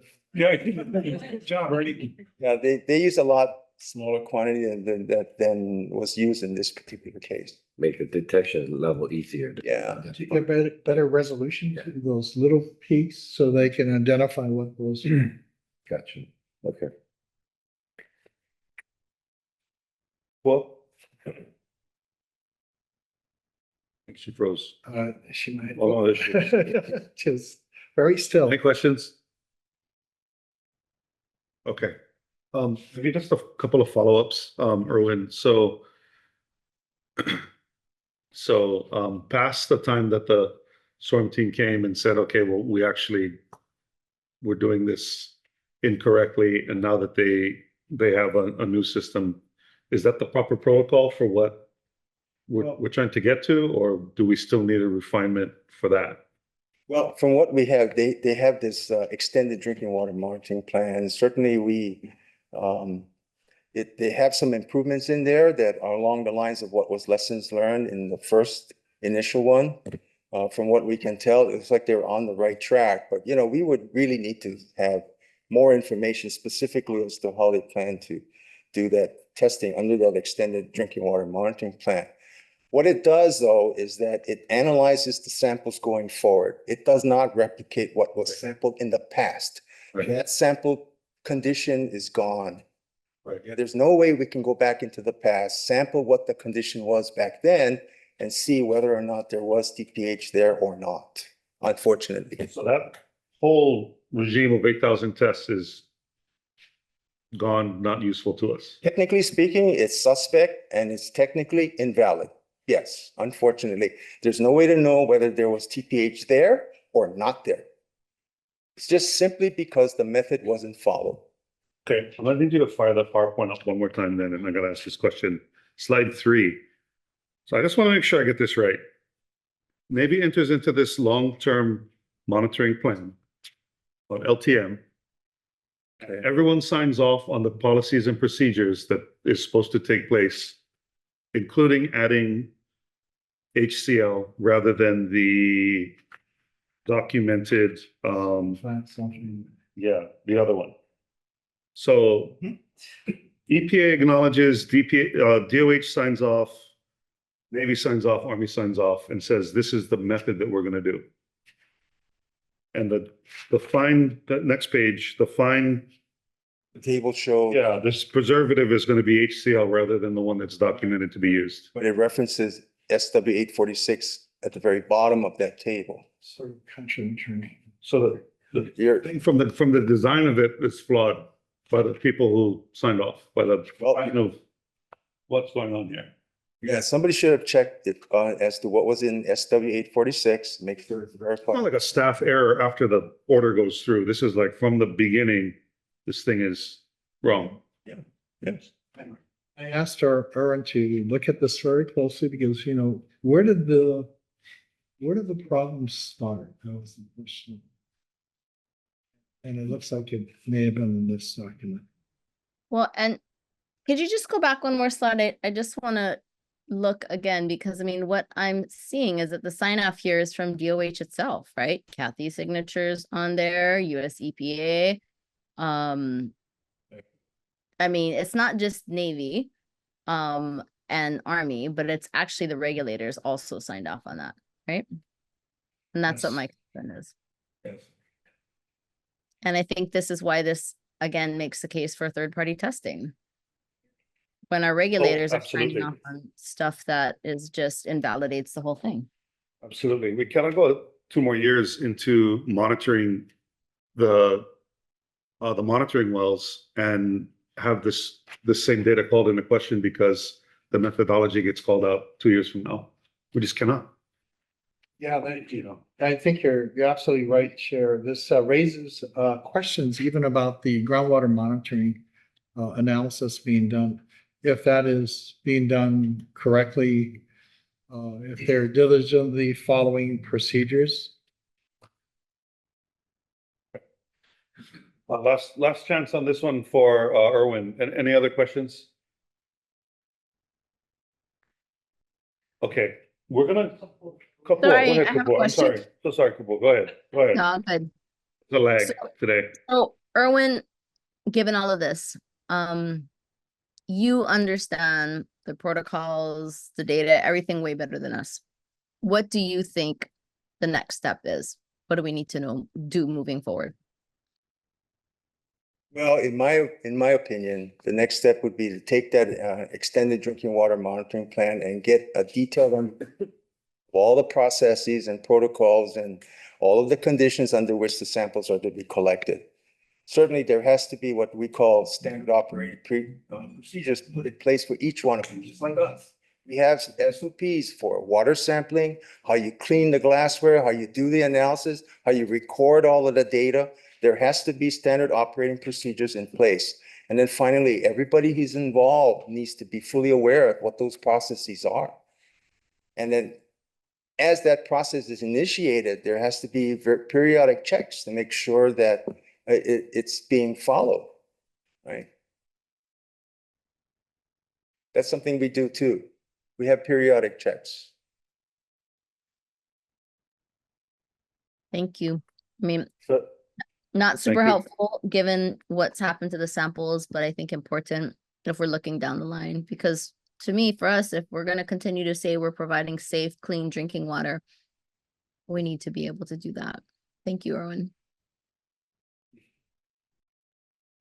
So the Navy is working on an amended plan. Have they been given these reports or any? Not yet. I mean, are they aware of this flaw, the hydrochloric acid at the beginning? No, not yet. We're gonna post the reports that's provided by our peer reviewers Yeah, on our website, and they can we'll let them know. Yeah. if they have any questions, they can come here. Okay. Yeah, we're presenting it to the board first. It'll be all public information, so that the community can get copies. I do want to clarify, yes, the Navy is aware and they admit in their technical memo that the sample should have been recorded. That's a primary problem. I mean, I think, not only the reports, but if there's a little bit of time left on this, to be able to come together to share the information and, let them kick the tires in a conversation with you folks, so to speak. I mean, this is it's not monitoring wells in drinking water. This is like actual drinking water that people were consuming for 2 years. And we got to be able to get this kind of stuff right. Still consuming. I mean, the Board of Water Supply is interested in this because we're trying to understand in real time what happened so that, I'm not even going to say it, but if we're under the similar constraints, then we have the ability to move quicker than what has occurred in the last almost 3 years. And so, it's the reason why we asked, to run this is the reason why we wanted information in this technical memo is we have to get this right. We have, 3 or 4 times the number of people on our system, so we have to get it right. And I feel like, we're sitting here with kind of a total bust on 2 years and 8,000 tests. So Chair, we can reach out to the Navy, but I think also at the table should be the regulators. And Absolutely. it looks like we need to include the Army because they control the AMR area, Alea Mono Military Reservation. Because they're all party to this. Thank you, Erwin. Good job, Erwin. Thank you. Thank you, everyone, for your time. Okay, so it looks like we have a number of people testifying on item number 1. And I want to start with those in the room. Are you okay with that, Madam Secretary? So, Madam Secretary, why don't you walk us through who's first in the room? Susan, welcome. Okay. Just before you get started, and I want to thank you for always bringing such thorough data. I do have Kim here, who's on a tear about meeting duration on this particular one. So at 3 minutes, I'm going to ask you to wrap. I'm going to try and wrap it as fast as I can. Thank you, ma'am. I appreciate it. If you can go as fast as I, Okay, you did get the documents, right? good. Okay, so the first page is the cover sheet, and it leads you through the documents that I have today. And just giving you an idea of what I'm presenting. Yes, I stopped on TPH. Yes, I stopped on JP5 because of all of this. And I decided with another person that lead is the way to go because it's regulated. And so we know lead's in the water. So I wanted to stop giving the Navy things to dismiss on my presentations. And I think this is a cleaner line of evidence. So the first one is detections in the drinking water. And the first page just shows you the most recent exceedances and the addresses. Then pages 2 and 3 are exactly the protocols that are supposed to be followed when you're testing for lead. And based on the last CRI meeting, the EPA couldn't give us an answer of whether they're actually doing their EPA method or not. And they would have to get back to find out if the Navy is following these 2. And I'm not going to go through these 2 slides. You can read them. But the last slides, if you've ever, I guess in grade school, made I want to call it a flip, and you just go like this, and you go like this, you're going to see these patterns that are very similar. This one here, they're all zones, different zones, and I gave you the month that they were in. And you'll see some detections that I pointed out because the detection level is 15. But in June, we see some that are 7.7 and 8.2.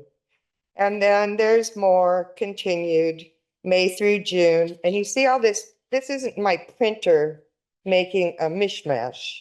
This is a whole bunch of data points that I would have to spread this spreadsheet all the way out here to be able to see each one.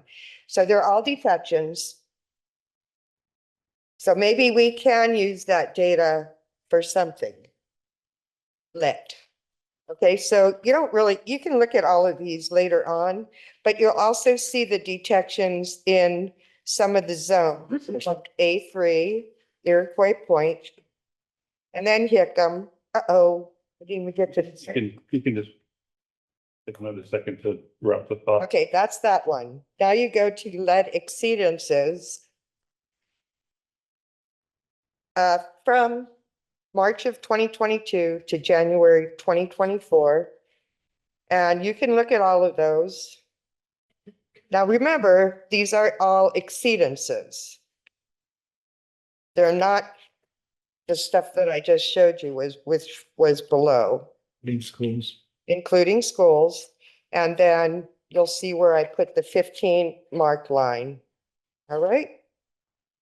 And then the very last page, of course, that major exceedance. And now I don't want to step into Erwin's next presentation, but I will show you what I did at the CRI.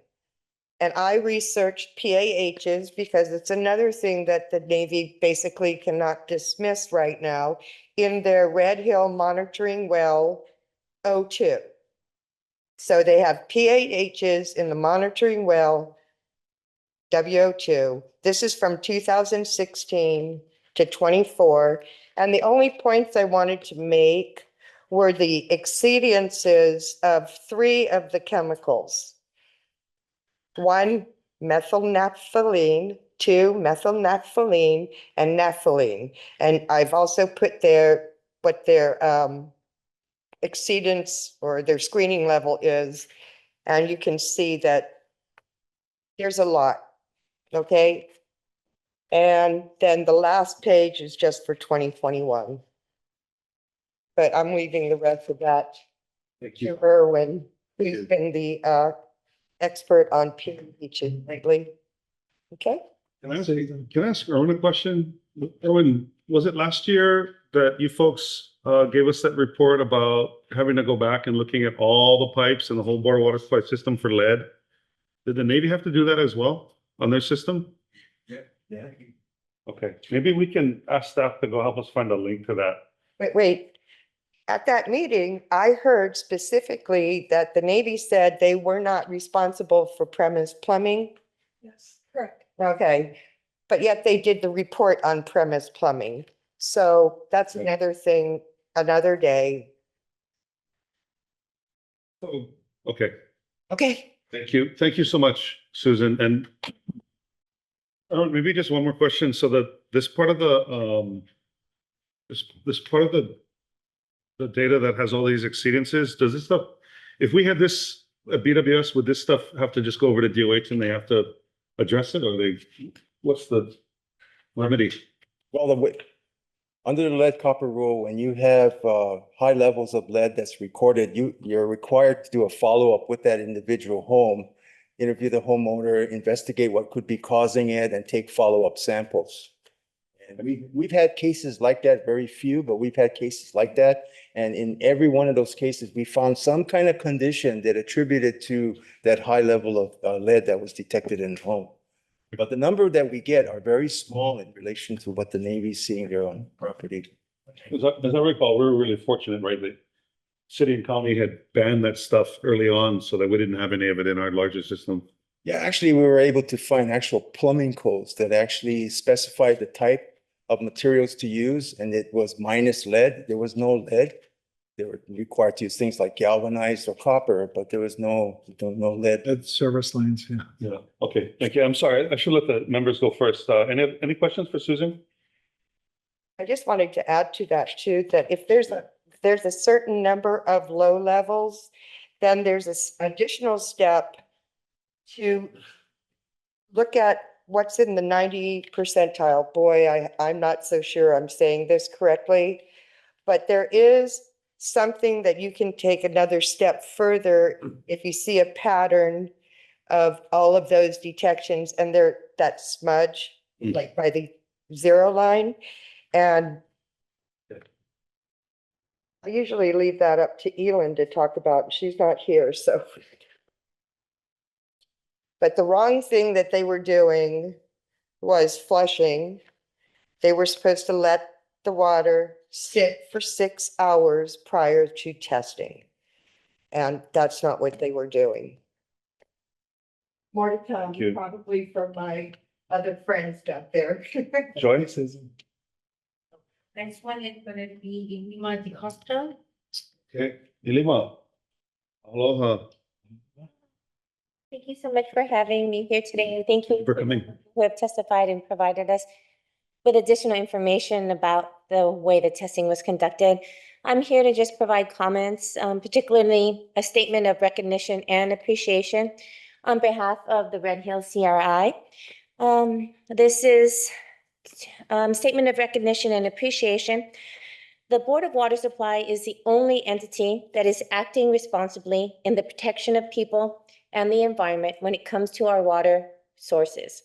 We thank the Board of Water Supply and their managers, Ernie and Erwin, and many others who act in our best interest and in the protection of the people and our environment.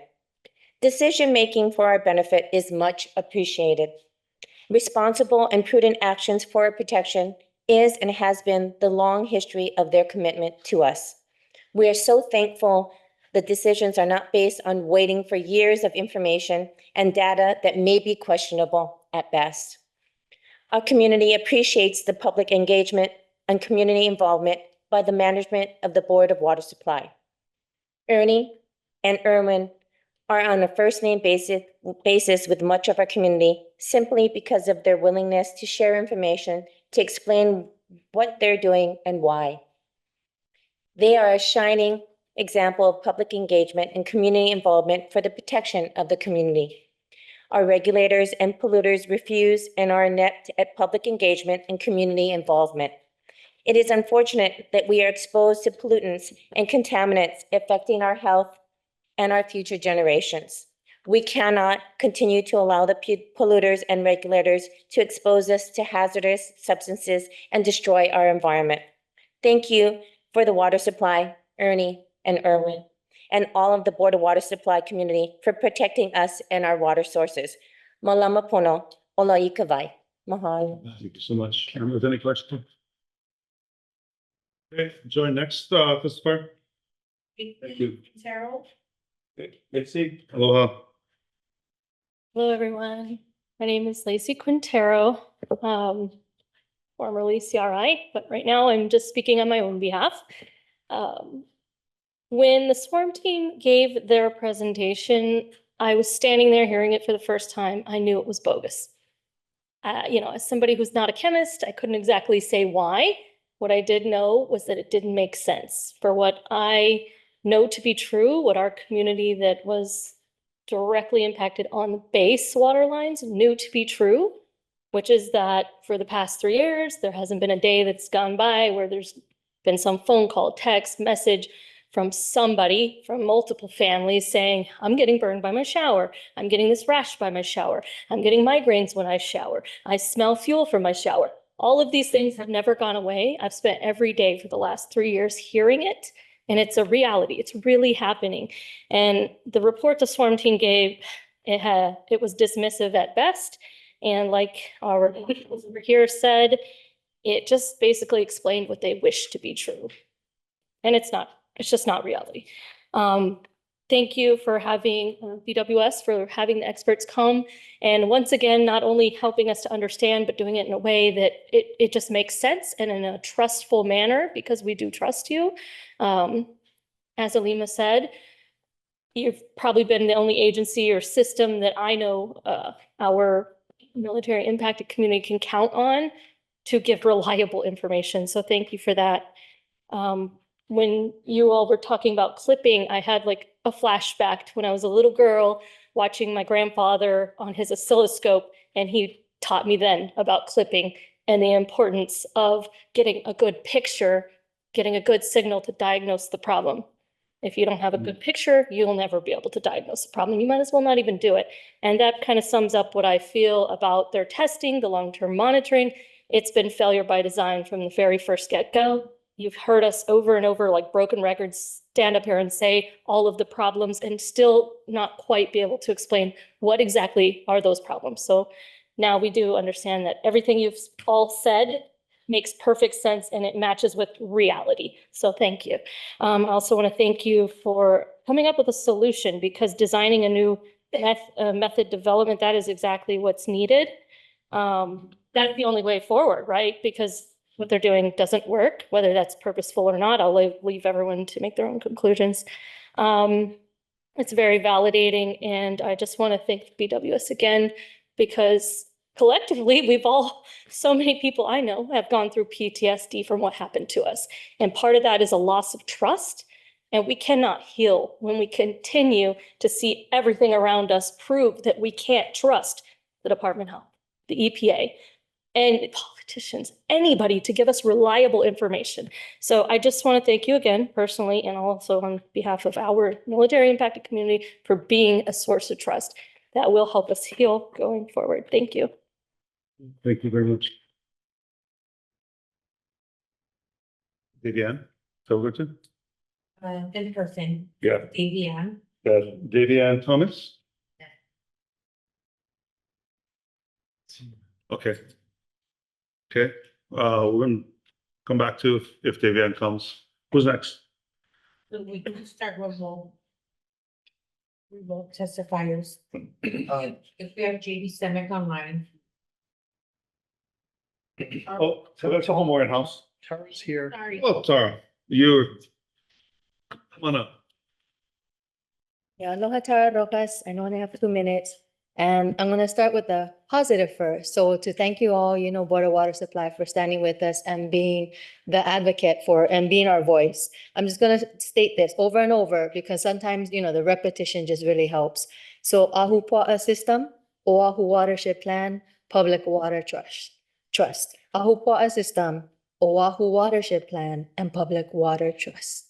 That's what needs to be upheld. No ifs, ands, or buts, no entities with their rules and regulations, none of that. That should be priority. Second, and just the last part, the negative, no more gaslighting, no more erasure of our fresh, clean water resources from Mauka to Makai. No more genocide, no more exemptions for the Army, nor the Navy, nor even the DOH and the EPA. No more free passes, no more contamination, no more trauma, no more military in Hawaii, just enough. All they've left in their wake is Superfund sites, just contamination all around. And I wanted to end actually this one last continuation part.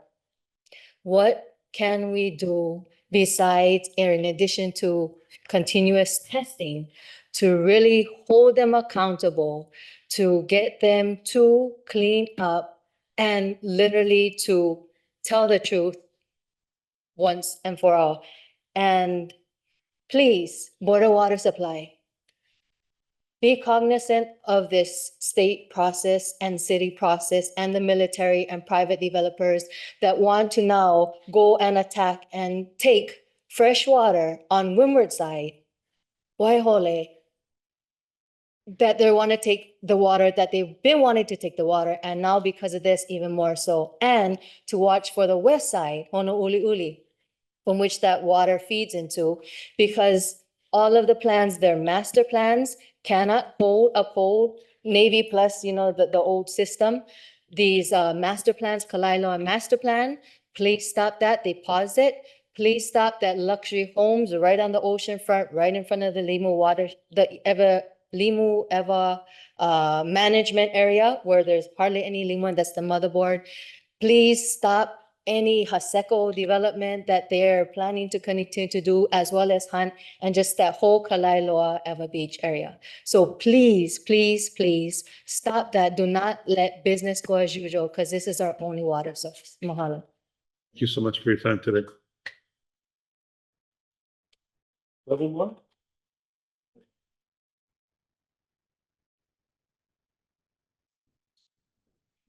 Aloha, Susan. Susan Gorman Chang. Again, I just want to thank the Board of Water Supply for hiring these wonderful folks to give us the truth about all the sampling.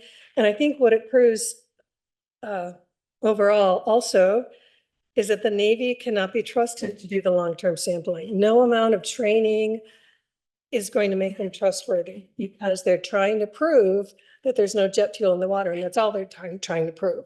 And it colors everything they do. They're not an objective third party who can take the samples and provide us with the data. We can no longer do that. They have a horse in the race, and they cannot be objective. Also, again, third party sampling, and I'm talking about actually doing the sampling, is imperative too, because again, if they're Navy personnel, they're going to be doing what their superior officer tells them to do.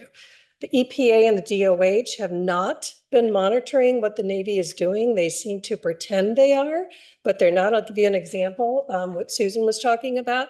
I asked at the CRI meeting, I asked the EPA if they agreed with their own protocol that 6 hours, the water should not be running before you test it for lead. You should take the first straw, and they couldn't even answer that question. And then then it was brought up that the Navy's flushing the water for sometimes as much as half an hour before testing it. And again, the EPA said they were not aware, they would have to look into it. So the regulators are not doing their jobs either. They cannot be trusted to say that the Navy is doing the correct thing. So that's all I have to say. And again, designing a new plan, but not with the Navy's involvement. They've shown time through all of this evidence, they're not competent to do it, and they're not objective enough. Thank you. Thank you. Thank you everyone for staying on time today. I know we have a lot of people to get through. Aloha. Record, please. My name is Mia Lisa Otis. I really would like to thank all of you guys for being here, Board of Water Supply and the board members, for really being the brains of all this issue, and the CRI for being the voice. I come to you as a farmer, and as we all know, it affects our families, our well-being, our livelihood, and it affects I have family that is in the affected area, from a 15-month-old girl to a 94-year-old grandmother. So I'm taking this very seriously, and I appreciate all of your help. Mahalo.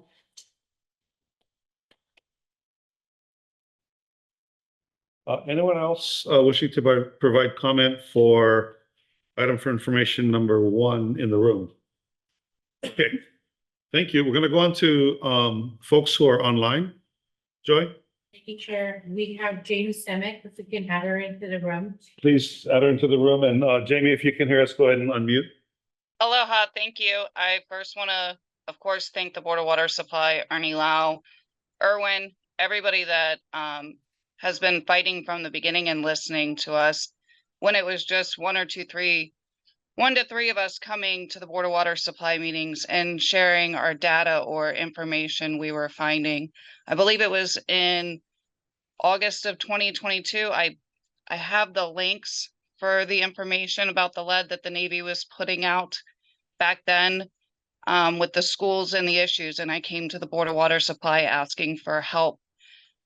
Thank you for the information that came out tonight. It is very much validating, as we all knew that the swarm information was inaccurate, because we know what we're seeing, tasting, feeling, and living, and what we've continued to live from the consequences of it.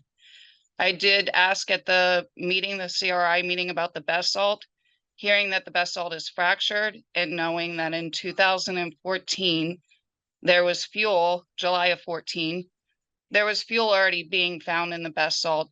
I was just wondering if anybody has gotten any reports now that the tanks are defueled about the pinholes, how many there were in any of the tanks, or if we're tracking any of that information. And I know that we're having a hard time with pinning in on just JP5. Now that we know that there's other plumes, we do know that the fuel over the years changes the grade depending on when it was made. Are we able to test for any of that in order to pull it backwards? Just some of the things that I think about on a daily basis or research on my own. Mercury and lead are very common compounds in TPH or jet fuel. And there have been studies coming out of Ohio that I just recently read on, and the effects to humans and the people that were inhaling the vapors. It's not just the fuel, it's not just the water, it's also the vapors that are coming up out of the pipes and the ground and the soil from the years of contamination. I know it's a lot, and I thank you guys every single day. Our family thinks about you guys every single day at the Board of Water Supply and everything that you're doing in order to fight for us. And we continue to pray for Oahu. And without you guys standing in our corner, we wouldn't have the answers that we have moving forward. So thank you. Thank you, Jane. Thank you very much.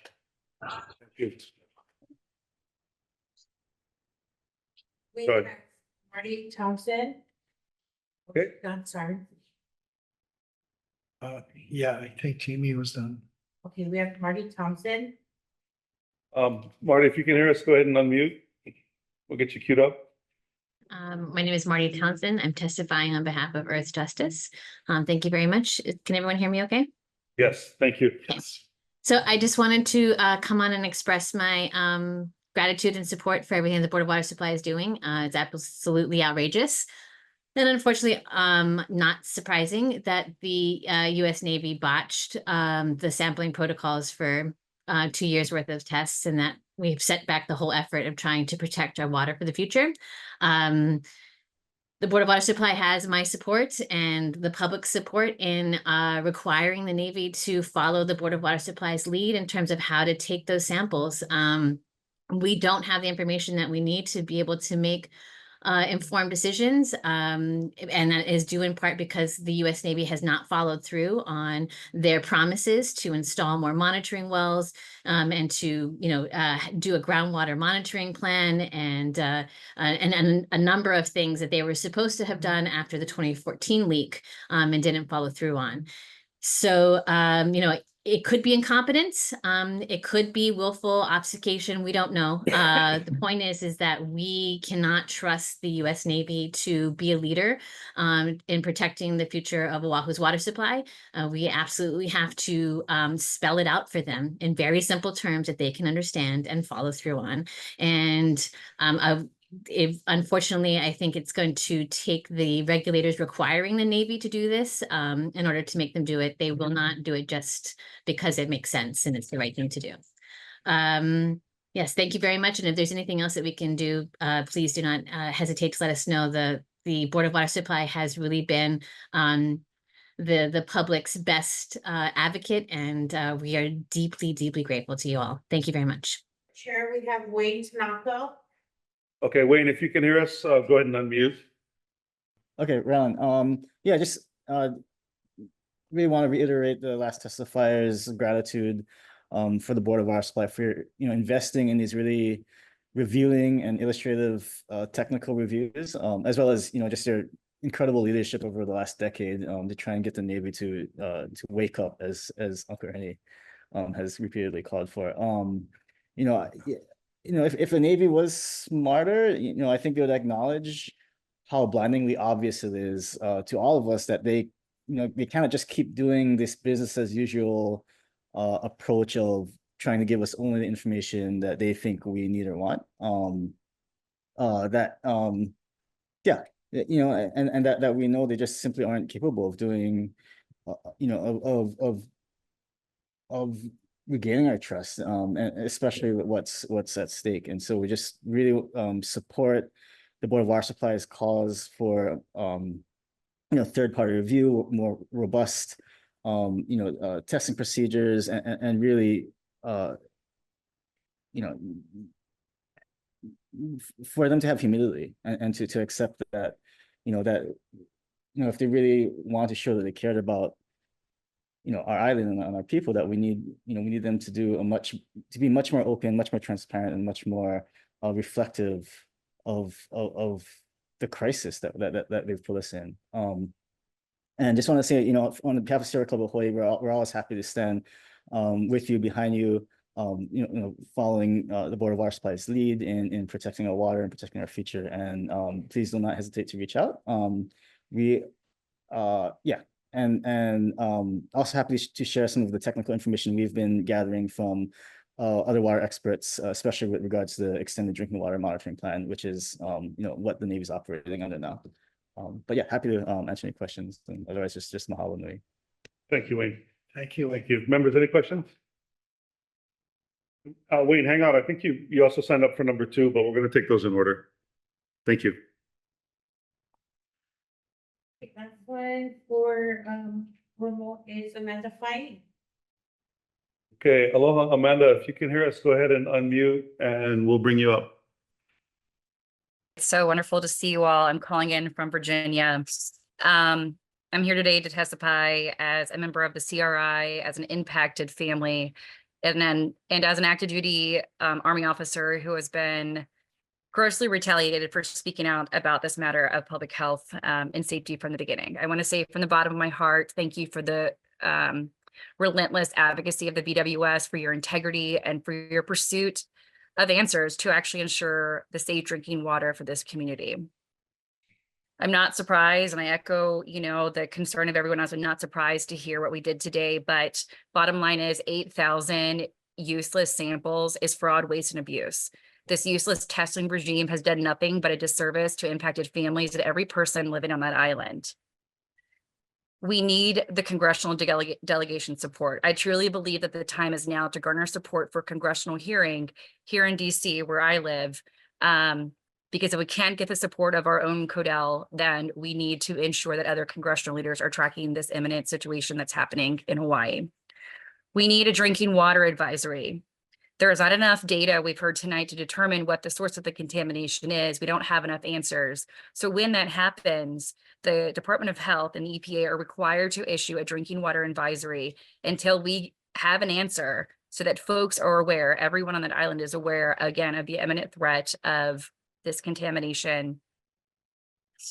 Next, I believe that this situation, now is the time to elevate this situation to the Secretary of Defense and the President of the United States. The Navy and the Army both has proved they are incapable of handling this situation at their level. I also believe that Administrator Reagan needs to be tied in, because EPA Region 9 has proven that they also are incapable of handling the situation. I urge the governor to exercise extreme caution at this point, potentially reaching out to the president for immediate support and funding to bring in a third party NGOs and organizations to get control of this situation that poses an imminent threat to all people on the island of Oahu. Thank you so much for allowing me to speak. It's always wonderful to see you all. I wish I could be there in person, but I appreciate your relentless pursuit of answers and integrity of this drinking water system. Thank you. Thank you, Linda. Thank you for staying up so late as well to attend the meeting. We appreciate you. Thank you. Hello. Joy, any other testimony? No, Chair, there is no other in-person or remote testimony, but there was 2 written testimonies that was from Patty Choi. Yep. And Brianne Paul. Okay, yep. I think I saw Patty's go by, and I saw Brianne's as well. Apologies. What I'd like to do while I still have Jean on the line is go back to items requiring board action. Number 2, approval of the minutes of the regular meeting held July 22nd, 2024. If I have my count right, myself and John and Lance and Jean were all in the meeting, and so we have enough people on the call today to go ahead and pass those minutes out, and rather than defer to next month. So any discussion on the meeting minutes from last month's meeting, July 22nd, 2024? Okay, hearing none. Can I get a motion to approve, please? Move to approve. Thank you, Lance. Moved. Can I get a second? Second. Thank you, John. Any discussion? Hearing none. Roll call vote, please. Thank you, Chair. Vice Chair Jonathan Mashiro, Aye. Board Member Brian Anzaya, I abstain. Board Member Kapos Pro. I also abstain. I was not present. Thank you. Board Member Lance Walden, Aye. Board Member Gina Albano. Can you thumbs up, Jean? I think you get problem. Aye. Oh, there you go. Thank you, Jean. Thank you. And Chair Nalegu Anthony. Aye. Chair motion passes with 4 ayes and 2 abstentions. Oh, thank you so much. Good job. Yeah, we thank you, everybody, for that. Chair requests a 5-minute break. We've been going for a couple of hours here. Before we get on to number 2, please bear with us, you folks. This next one's going to take a little bit of time too. So can I get a motion for a 5-minute break, please? Move. Okay, second? Second. Thank you. Moved and seconded. All in favor, say aye. Aye. Aye. Thank you. 5-minute break.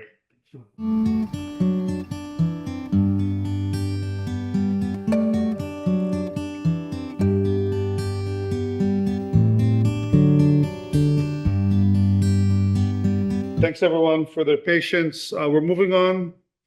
We're back in session, and we're moving on to item for information Number 2, polycyclic aromatic hydrocarbons pH detection in Board of Water Supply, IAL wells.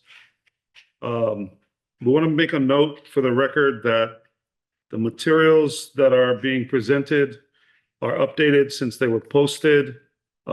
These will be posted on our website if anyone needs a copy. Chair recognizes Erwin Kawata. Aloha, Erwin. Yeah, again, thank you, Chair and members. What we'd like to do today is just kind of share with you some findings that we had recently detected, what is called polycyclic aromatic hydrocarbons in our IAL wells. And what's important here is that these types of PAHs or chemicals are something that's found naturally in coal and crude oil and products made from such as crude oil. They can also be present when you take things like organic materials, wood, trash, and other materials and burn them. So pHs can form that way as well. They exist as a mixture of different kinds of pHs, and they are at these very low levels. They can be very persistent in groundwater. And what's interesting here is that what we saw at IAL wells through our testing is levels and the types of pHs that we have not observed in the past. And so just kind of start, the IAL wells is located here about 2 miles west of the Red Hill facility. Shown here, here are all the tanks. It's also one of 3 wells that we shut down shortly after the November 2021 fuel release and impact to Joint Base Pearl Harbor. Those 3 wells are the IAL wells, Halava, and of course, Halava Shaft. It is also one of 5 well stations that's in close proximity, so including Moanalua here to the south, as well as IAL Gulch. It is also close to our Ka'amilo wells, which is currently operating. So here on this map, it also shares some locations of monitor wells that we will be installing. What you're seeing right here is actually coming from a Navy 2020 groundwater modeling report, and it shows what is called a particle track. And it attempts to kind of predict where particles, contaminant particles starting from the Red Hill tanks can potentially move. And all these lines here actually represent different modeling conditions or different kind of either pumping conditions or water recharge conditions here. And what's interesting is that it shows particles can go to Halava Shaft or Halava wells, including IAL wells, as well as the Navy's IAL Halava Shaft located here, and then continue on west, actually passing by our Ka'amilo wells. And within this region, this particular map is kind of depicts or kind of showing how groundwater is actually moving. Water level measurements here collected in the Moanalua Valley area, the Halava area, and the Kalawao area all show water levels going from high elevation here to low elevation. So groundwater can move towards this westerly direction. And this particle track kind of depicts that same type of observation. So this map also here is showing again where our IAL wells is located here. It also shows a Navy monitoring well called NMW24 that also had some PAH detections, as well as Navy monitor wells within the property here. All of these yellow dots represent Navy monitoring wells. These red dots are actual Navy monitoring wells that have been observing or has detected PAHs in them. We also had some detections in DH43 located here 2 years ago. So I'm going to go take a look at that. So this table attempts to kind of put all of that information together. I apologize for the size, but there's a lot of information here. I'm going to walk through this. So this first column lists all of the different types of PAHs that we are actually testing for. We analyzed our IAL wells in our June 4th sample collected in 2 different test methods. And if you take a look at the different levels that was observed using the 525, which is a drinking water method, and the 625, which is a hazardous waste method that was adapted for drinking water, there are, for the most part, pretty comparable detections. 0.2 here, 0.27, 0.19, 0.21. For the most part, pretty good agreement. And that's something that we would expect to see. This June sample actually came as a part of weekly testing that we were doing starting soon after we shut down IAL wells. And this weekly testing, we observed some very low levels back in May of 13th. 2 weeks after that, we didn't see anything. In June 4th, that sample collected that week, we saw all of these observations at these types of levels, which are for the most part significant. And then right after that, we saw nothing again. So we continue to see samples collected in July haven't shown any kind of detections. But the interesting thing here is that the Navy's monitor well collected in the same June month of June 24th also had similar kinds of detections in terms of the type of PAHs and the amounts that was being observed. The yellow highlight here shows how they are in comparison to both the EPA drinking water standard, MCL, or maximum contaminant limit, as well as the Department of Health drinking water action limit. And all of the highlights show that for those particular PAHs, the levels that was recorded at that time exceeded the drinking water action limit. How far apart are those two wells, IAL wells and? They're about a half mile apart. They're about half a mile apart. And the Navy's NMW 24 is actually slightly to the south of where IAL wells is located, along the same proximity, along the same time. Moving on into this particular graph, we have here observations that we saw in our DH43 monitor well in May and March of 2022. So 2 years ago. 2 years ago, we saw these same kinds of PAHs in lots smaller concentrations for many of them. But again, this light blue kind of shows where their commonality in terms of the type of PAHs that was observed, and in some cases, similar in terms of the amount that was being measured. We compared that to samples collected at the Navy's monitor wells. So there's Navy monitor wells located here, including their own drinking water well, Red Hill Shaft. For these are samples collected in March of 2 years ago, 2022. And what was interesting was the similarities in terms of all of the different PAHs, where we were observing them both on the Navy's property. These monitor wells are on the Navy's property underneath the tanks, representing collecting groundwater underneath the tanks, and how they kind of compare to our DH43 monitor well, and again, IAL and our IAL well, as well as the Navy's monitor well NMW24. So this thing about changes in drinking water concentrations or what was being observed in groundwater is, for the most part, has been observed in other places. And this is, again, what is called a heat map. This was put together by the State Department of Health and EPA. And they kind of took a look at all of the different monitor well results that they were recording, in this case, TPH oil levels in different monitor wells on the Red Hill property. So this is focusing on the Red Hill property. And this is prior to that spill that happened in May of 2021. And during that time, they saw all of these observations. And this is kind of like the shape where they added up all of the values. And this is how they depicted what they were observing in all the different monitor wells. The intensity of the color represents how much was being present. So the lighter colors represent low amounts of detection. The more brighter colors, the reds and the purple, represent higher amounts of concentration that was being found. And if you go through this in August of that year through October, you see some changes from the previous period to the next period. You see some changes. And the changes are, for the most part, again, back in May of 21, they had a release. How that's release is affecting the monitor wells and how much of PAH, or in this case, TPH oil, is being recorded during that time span.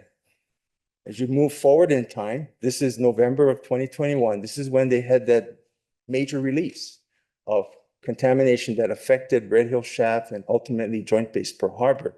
How you see the intensity of the colors have dramatically changed. And what's interesting here is that the release that happened in November of 21 affected Red Hill Shaft, but we see higher concentrations affect in monitor wells that are up gradient or not near Red Hill Shaft. And then continuing on to February of 2022, you see moving from darker colors to lighter colors. And what does that mean? Well, in terms of the concentrations, they are actually still present. It's just moving with the groundwater, and it's really changing from your point of measurement. So as you change and you continue to test these monitor wells, you see different levels because those levels are being affected by how in this case, TPH oil is interacting with the groundwater, how groundwater movement throughout this system is also having an influence on those different levels in the monitor wells. And back to April of 2022. Erwin, can I just ask a quick question? Sure. Why is it that we cannot see like off the property, like over the industrial area? Thank you for that. The reason why there's no information there is that there's no monitor wells there. So there's no way to understand how much contamination is present in the groundwater in those areas beyond where the tanks are located. Of course, during that time when we collected our water samples, we weren't having a lot of rain happening, but again, these are the water levels that we're recording starting from the Mauna Loa area through Halawa to Kalawao. You can see the numbers getting from higher to smaller, representing that it's moving from higher elevation to lower elevation, and that's depicting that westward movement of groundwater. This is another kind of like a map that was inside of the Navy's groundwater model report, and it's really depicting travel time starting from the tanks moving forward under different kinds of conditions. In this particular case, it's when Red Hill Shaft I think it's not pumping, but Halawa Shaft is pumping, and it shows that the travel time is again moving towards Halawa Shaft because it's pumping, but also it's moving to the west direction. Yeah, so again, another information source depicting this westward movement starting from the Red Hill tanks going towards our ILLs. So we reported our findings to the Department of Health and the EPA. And we did receive their comments. We're in the process now of compiling all of the information that's being requested and certainly the comments they have in their letter, and we'll be preparing a reply back to the regulatory agencies. So, in terms of what this means, I mean, if we're, it kind of reaffirms our concerns about past releases and the need to understand its impact to the environment. Shutting down of those 3 wells certainly really legitimized in terms of what we found in IOLs, and really shutting down those wells because of the exercising the precautionary principle. And, we're really in an environment that we don't have enough information. And so exercising that precautionary principle and being proactive, I think it's important. And it's a good thing we did shut down IOLs when we did, because those levels would have been in the water system by the time we got back the test results. How long those wells going to remain shut down is still unknown at this time, but it's going to continue to do so. Again, we need a better understanding of groundwater flow. What is happening to contamination in the subsurface, where it's going, how fast, what happens to that contamination is essential to taking that and then contrasting that or looking at that data in relation to the data we're collecting in the groundwater and at our wells is important. The Navy needs to collect more data. So for certain, the pace at which they're collecting information now, both pHs as well as PFAS, is not adequate. They need to increase their frequency to weekly frequency like we are, so that we increase the resolution of the information being collected in this region. And then finally, it reaffirms the Red Hill Wise Alliance call for remediation and monitoring. The Alliance is a group of state and county leaders that came together, expressed their concerns about the contamination and the need to mitigate that contamination for the future. With that, I'm happy to take any questions that you may have. Members, any questions? I have a quick question, sort of, I know we're not pumping and all the results suggested that was the right plan of action.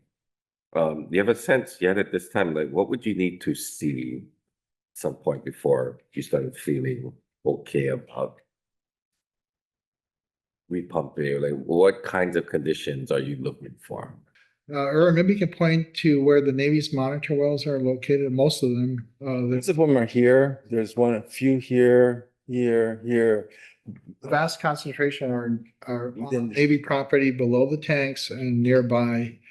Erwin, point to the areas where there is a lack of monitor wells. Well, certainly between this area here, to the west, there are almost no monitoring wells to the west.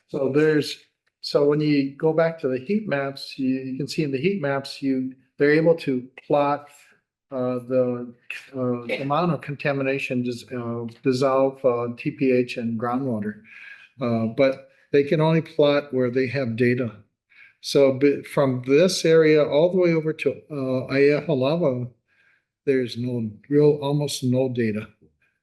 So I guess Lance, I would say there'd have to be a whole lot more monitor wells drilled to figure out how far these plumes might be migrating across the valley to better understand the geology, which is very complicated. I think that would help to give us either a basis for deciding what we want to do in the future if we don't think contamination is migrating across the valley. I think that has always been the question we raised over a decade ago with the regulators and the Navy. Can leaks from the original facility travel to the west or northwest and get closer to all the BWS wells across the valley? Until that is answered, I don't feel comfortable turning on the wells that we have shut down, and that's only currently 3 wells. Kalamila wells is something that we're looking at right now. Do we shut that down or do we keep it running? What do we do?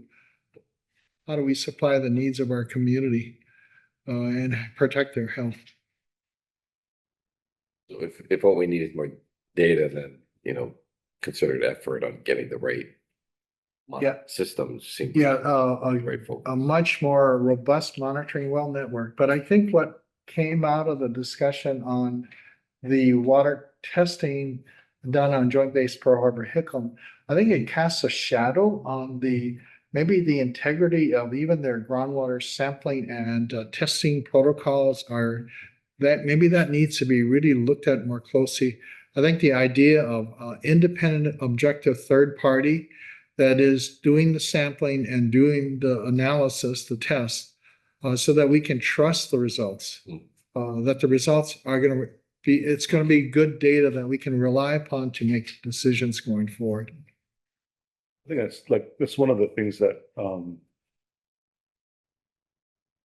that Ernie's talking about, right? Is like part of it is like mid to long term is like you want to go dig a bunch of holes to take samples. It's going to take years in number one, the CIP costs and just how to amortize that across however many years, but also the permitting requirements, right? So we're many years out from getting a cohesive set of monitor wells from that kind of builds off of what we saw over there at Red Hill all the way across west. And one of the things that we're asking for now, the letter went out on Friday to the regulators, is that we're asking for a independent third-party weekly testing that is a regimen that matches the modeling of what we've been doing with Irwin and at Board of Water Supply, to start to just get as soon as we can, a data stream that helps us just understand, not unlike the graph that Irwin had up earlier, to keep an eye on all of these wells and what may be moving around, because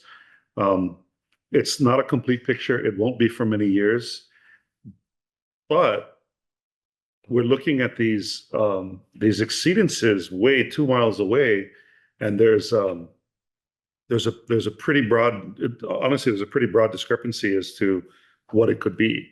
And so you have some people saying that, it could be, water flushing down because the system isn't in use. And I think in order to understand that definitively, we just need more data. To prove it, right or wrong, you just need more data.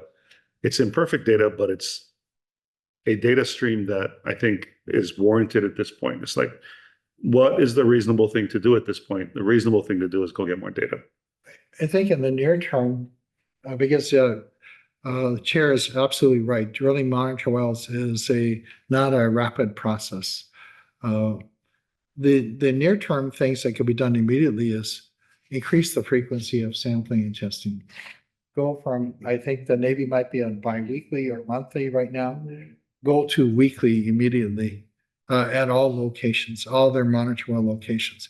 The other area too, because I've heard the regulators say that fuel will biodegrade or will degrade naturally over time. But I just want to remind everybody of the presence of the PFAS spill, the PFAS containing AFFF concentrate liquid from November of 2023. And the PFAS chemicals don't degrade readily over time. They also move easily with water. They dissolve easily in water. So they should immediately also extend PFAS testing at all monitor well locations on a weekly basis to give us some near-term additional information, a higher resolution, maybe on the sites where we do have monitor wells, on what might be happening underground in the aquifer itself. Okay. Thank you. Members, any other questions? I have a Brian, you have your question. hand up. Go for it, Brian. Thank you. Hey, so my question is, so I'm all for getting more data and making sure that we understand, what's actually happening in the underground, the aquifers. Definitely should continue to pursue that. I'm thinking though, for longer term, let's say that we find, hey, there is, some jet fuel, and let's assume, kind of the worst, right? Which is what we suspect. What is our plan in terms of treating, pumping and treating the water? Because at some point we might need that resource back. Is there a plan? Yeah, so that's an option to actually see if we can treat. Some of the challenges are this facility's been there for 80 years. What do you treat for? And at what concentrations? Because it may be moving without the good identification of the plumes and what's in the plume and the concentrations in the plume. It also becomes kind of a guessing game. What kind of treatment system? How robust should it be? What levels of contamination do you treat for? But definitely treatment is an option. I think the challenge with treatment too, and this came up at the Water Commission meeting last week, where one of the commissioners asked me a question: why don't you just put in a activated carbon treatment system? And my response is, yeah, we can do that, and we have experience in Central Oahu, where there was, because of large-scale industrial agriculture, sugarcane, pineapple, they applied pesticides, herbicides over broad areas. So like non-point, not points of contamination, non-points. So we're still dealing with that, and those levels never really have gone down. So we've had to go to activated carbon treatment in Central Oahu.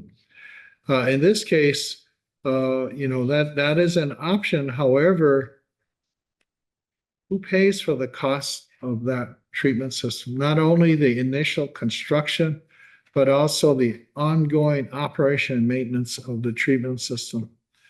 And I guess my response to the commissioner last week was, treatment could be part of the solution, but we should actually hold the polluter responsible to clean up the resource. Because if we say, okay, treat, and the regulators say, hey, Navy, you did your part, maybe you can contribute to the cost of the treatment system. We kind of give them like a get out of jail free card. that is gonna be the legacy left for future generations to contend with, to operate that treatment system or deal with other contamination that may be still there lurking underground, deep underground that we don't know about. So we should always remember that we should hold the polluter accountable to clean up the water resources. But yeah, Brian, we are looking at it, and the budget amendment does look at provisions to actually create a project to temporary treatment systems where necessary, where we have no choice. We can't do without the source. Yeah, I just want to make sure for the long term, that we have an option. Hopefully we don't have to resort to that, but, if we have to, then, I mean, we can Well, yeah, hold, we can definitely hold, you know, the polluter responsible and should hold them responsible, but in the end, if we need the water, we need the water. yeah, in Central Oahu, I'll just give you the annual operating cost is looking like it's about to operate 12 activated carbon treatment plants in Central Oahu. It's kind of ranging now at around $4 to $5 million a year range. So in 10 years, that's like $50 million. 20 years, that's $100 million to operate these systems. So I would say treatment could be a solution, but let's not say that's the only solution here. Cleaning up the resource, I think, should always be a priority to hold the polluter accountable to pay for that. Sure, but thanks for, you know, I'm glad that we are looking at it and studying it, and yes, keeping it in our back pocket. Yeah, we're keeping a close eye on what they're trying to do over at Red Hill to get their drinking water well back up and running. I think the GAC that they're building is like, it's the process maybe 6 MGD. Yeah, Red Hill Shaft area, they're actually in design, and I think they're in design of a water treatment system to be able to, they've expressed to us that they want to turn on Red Hill Shaft. Right. Use that water to supply Joint Base Program. Congress gave them $500 million to start. There's a military construction project. Yeah, so, you know, the costs associated with the stuff, never mind the carrying costs every year. Yeah, one thing, Chair, I cautioned them to say that, I suggested to them strongly that if you're going down that road, you should talk to the people you serve. You should talk to the customers they serve. Couple, I see your hand up. Yeah, thank you. Mahalo, Brian, for raising these really important points. I think it's vital for us to consider on a number of fronts. You know, we absolutely need to consider how quickly the plume is moving, where it's going. We don't know. My recollection from Kirtland and other similar examples is that it took, how many monitoring wells did they have in Kirtland? Ernie, 100? I think it was over 100 monitor wells. 100. Yeah, Over 100. to actually define the plume in 3 dimensions. Right. So over 100 monitoring wells. I mean, it's if we're looking at $1 million a piece to drop them, not even counting, you know, operation and then looking at treatment. So to me, it's vital for us to get funding and support because our ratepayers should not pay to clean up this mess that the Navy created. And so whether we need to talk to the Codel or to the Navy or who, but we need to bring in some of that funding now, because my recollection is that the plume is moving much faster than at least I had anticipated. And in areas where, so we look at where we are with IAEA, if we need to shut down additional wells, especially because of the limits on this system, I'm concerned about what that's going to mean for the people living here. We're having difficulty supplying the needs, you know, with the existing system. And if we need to, in an abundance of caution, and I have to reiterate, I agree that that's the right thing to do, because once the fuel gets in the pipe, that's, you know, that's just too much. So we need to, under the precautionary principle and everything else, continue to, you know, take the steps we need to, but what does that mean for the folks who are relying on us? So we need funding for wells.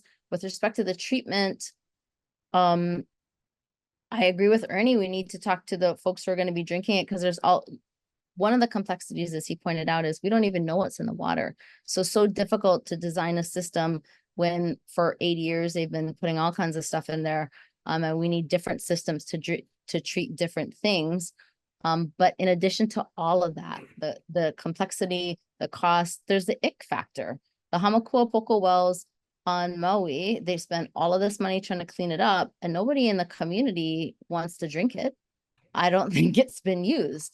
And so it's really important for us to be strategic, but also to be realistic, because who's going to have to drink the clean water, right? What communities are we going to serve that to? So lots of really difficult and important issues for us to continue to wrestle with. So mahalo to everyone for your leadership, especially Erwin and Ernie on this.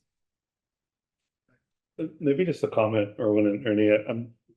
Thank you for adding in these slides. This has been updated since we were presenting the other week to a whole bunch of different people. But I think the heat map here in the transition from, August, October of 21 to this huge plume that persists in November and December of 21. At the time that we were looking at this in like April and May of 22, people were almost applauding that the heat map is like dissipated and things are getting back to normal. And the question is always like, well, where did it go? Right? Where did all this stuff go? And I hate to say it, but I think we're finding out now where it went. And right. And so, the monitoring that, we want to be able to do, I think, Erwin, you had all of these site D, D2, site F, F1, those are all new wells that we want to put in, right? That we're putting in. So we'll have like a smattering to start. And I know that we're working hard with the $10 million that the ledge gave us a year before last. Yeah. But it just takes time. And so again, to reiterate, I think it's important that we consider what is reasonable to do right now, step up frequency and go to a methodology that kind of matches that. And I think, I hate to say it, but like item number 1 really reinforces item number 2 here is like, without the right data, if we start invalidating, future tests when we know that there were issues now, that's like shame on us already, right? We have to call for it in a way that really is a reflection of what we need to be able to persist, to Kapo's point, make sure the water is safe to drink. So that is a concern I have that the groundwater monitoring well data, at some point in time, if the results start to look very not good for the polluter, that they take action to try to invalidate the validity of that data too. So I think we need to push the regulators to check on the integrity of the processes for sampling and testing to ensure that the integrity of the data is there. If not, we could be down a few years and then suddenly a few years of data gets invalidated. Yeah. John. Thanks. Erwin, I will, can you remind me the time it takes to get the report from sample to report? About 6 to 8 weeks. That's shipped to the mainland, right? Shipped to the mainland. Well, it seems like in the direction we're going either way, I mean, monitoring geospatial data plus the frequency of testing is going to be important no matter which way we kind of do it. Of course. So I know I brought it up a couple of years ago, but I'm just curious, why is it a constraint, the testing time itself, or is there ways to decrease that time and possibly stand up something here? The testing, the time it takes to do the test is fixed. Okay. Yeah, it's not something that we can change. It's not that it's not the long part isn't shipping it to the mainland, it's the actual test itself. The actual test. There's no other way of. No, I mean, there's always efforts to go and improve in terms of test development. That research is continuing, but as it stands right now, in terms of what's best available, that's the best available. Unfortunately, it takes a long time to do. Yeah, so for our economy of the wells, there are a bunch of different options being looked at. Just one last question. It looked like it's kind of getting close to surface water, right? It's kind of getting close to the ocean, basically, right? Are we doing surface water sampling like anywhere near the flats or anything like that to see if there's any? We're not doing any sampling of springs or nearshore waters. Yeah. Because Pearl Harbor is an obvious place where this could go. That's something we did mention last week to the commission, the Water Commission. That I think Chair Chang has also brought that up before. Because impact on traditional customer uses. Also, is there any impact on agriculture? People still fish and crab in Pearl Harbor. I used to do that when I was little. I grew up in Waipahu, but what is in what they're catching? And well, if you're that close to shore already, I mean, that's the highest gradient, right? And that's 0. So you would think that if it's right there hitting those wells, I mean, would it go more west or would it just push to the? So because there's a lack of information that half of Halava Valley, there's no monitor wells. Yeah. To strengthen the connection or migration of the plumes. There's still some uncertainty there. We're kind of looking at this based on the data that we know. What do we know? We know that at the Red Hill facility, there were 3 large leaks in the last decade. 2014, 27,000 gallons from tank number 5. Tank 20, the pipe connecting it to the pipelines broke loose and spilled maybe 20,000 gallons of fuel in that lower access tunnel.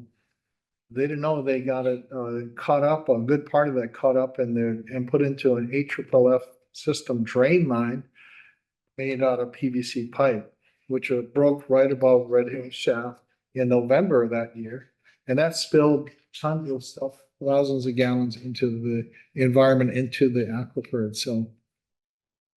So, that's what we know. And sorry, just one last question. Sure. With the feed and transport of this type of chemical, on the feed side, are there chemicals that we can track that it indicates, a late stage of breakdown? Is it just too complex and too unknown to determine that? That's an interesting question. I mean, some of these chemicals do decompose to other chemicals, and those other chemicals are also being, as part of we're actually looking for those also. But those are far and few between. Yeah. But as far as anything that mimics what's currently out there and how we can monitor for those, that's an interesting question. We can look into that. I mean, yeah, just curious. Members, any other questions? Okay, we got an updated list for testimony. So Erwin, thank you so much for time and attention to this. John, I'm gonna follow you. All right, we have Susan Gorman Chen in person. Okay, Susan, welcome back. Susan Gorman Chang, I'll mostly stand on my written testimony, but I just want to say that maybe part of what we need to do is when the Navy, because there's not enough monitoring wells and they have that big gap in monitoring, that when they say when the Navy says our monitoring wells are not picking up anything, we need to publicly say we don't have enough monitoring wells, that there's these big swaths of where there's no monitoring wells. And so while that statement is technically true, it's a little misleading. I would agree, and I would just add that one of the things that the reservoir report points towards is that is coordinated effort on a monitoring well field that makes the most sense based on what science is available. The Navy is going to tell you that they're drilling another 22. I think we're up to 7, maybe 10. The coordination is spotty, especially when you have these discrepancies in data that cause everyone to call into question, the methods and all of that. But absolutely, there's a huge missing component of of information. Right. I mean, it's like the Navy walking into a room, closing their eyes and saying, I don't see anything. We're good. So, yeah, thank you. Okay. Chair, if I could also point out to you, there is an effort that's coordinated by the Department of Health and the EPA. Something called a Red Hill Remediation Roundtable. They've invited BWS as a subject matter expert along with USGS, Water Commission. They also have different subject matter experts.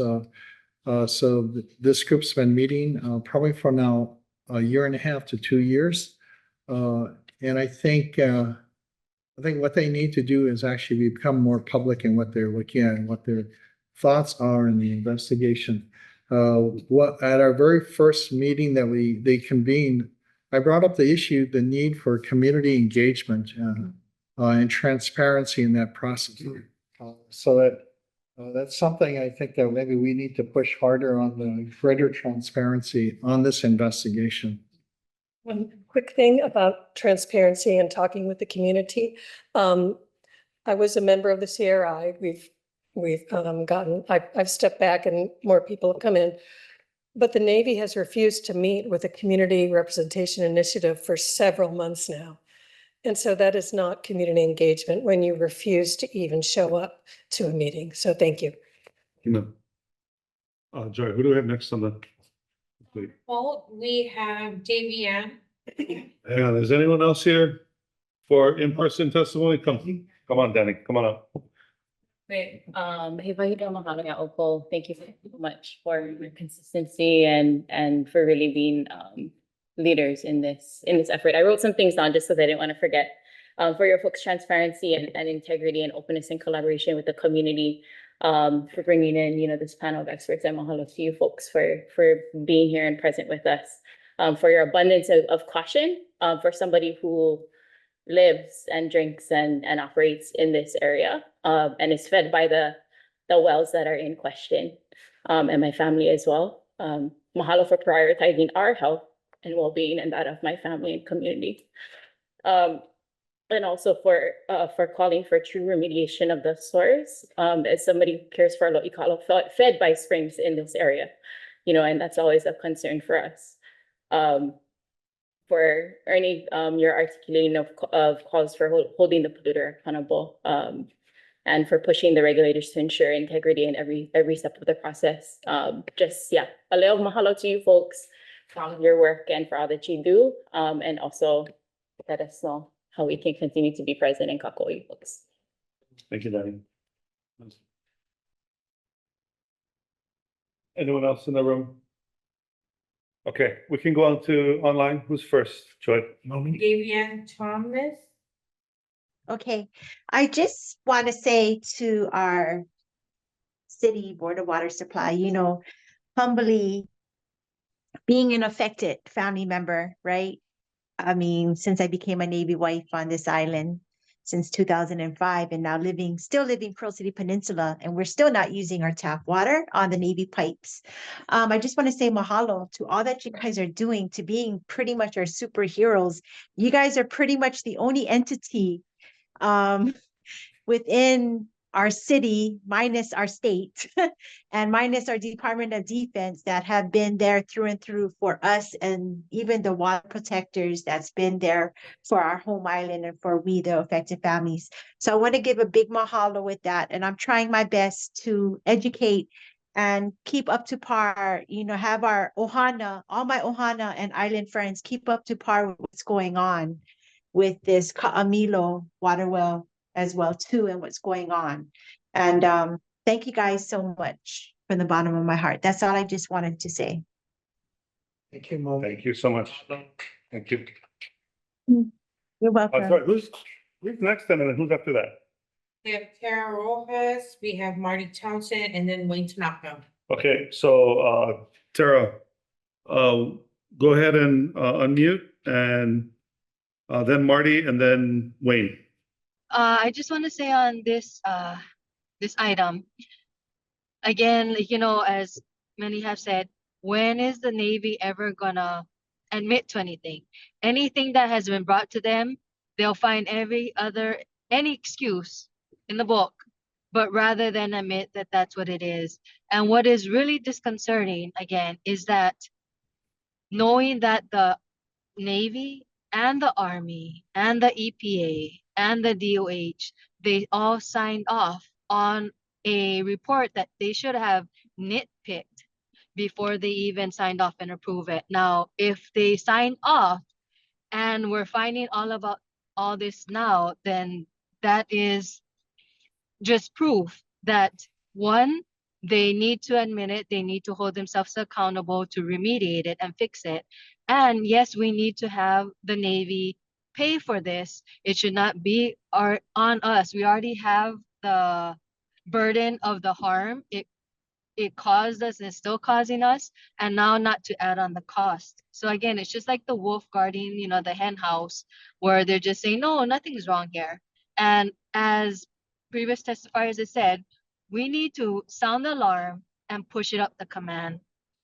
It's time. It should have been done 3 years ago. It should have been done in 2000, what was it, the 14 or 15, and even previous to that. And ending with this, we are just one hurricane, one natural disaster, one earthquake, away. So I know you're saying like the testing and this needs to be done and it takes time, but we cannot just go into work just thinking, okay, we're gonna do this like normally, because just the other day in Moko Kiawe, there was a 4.7, 4.9 earthquake.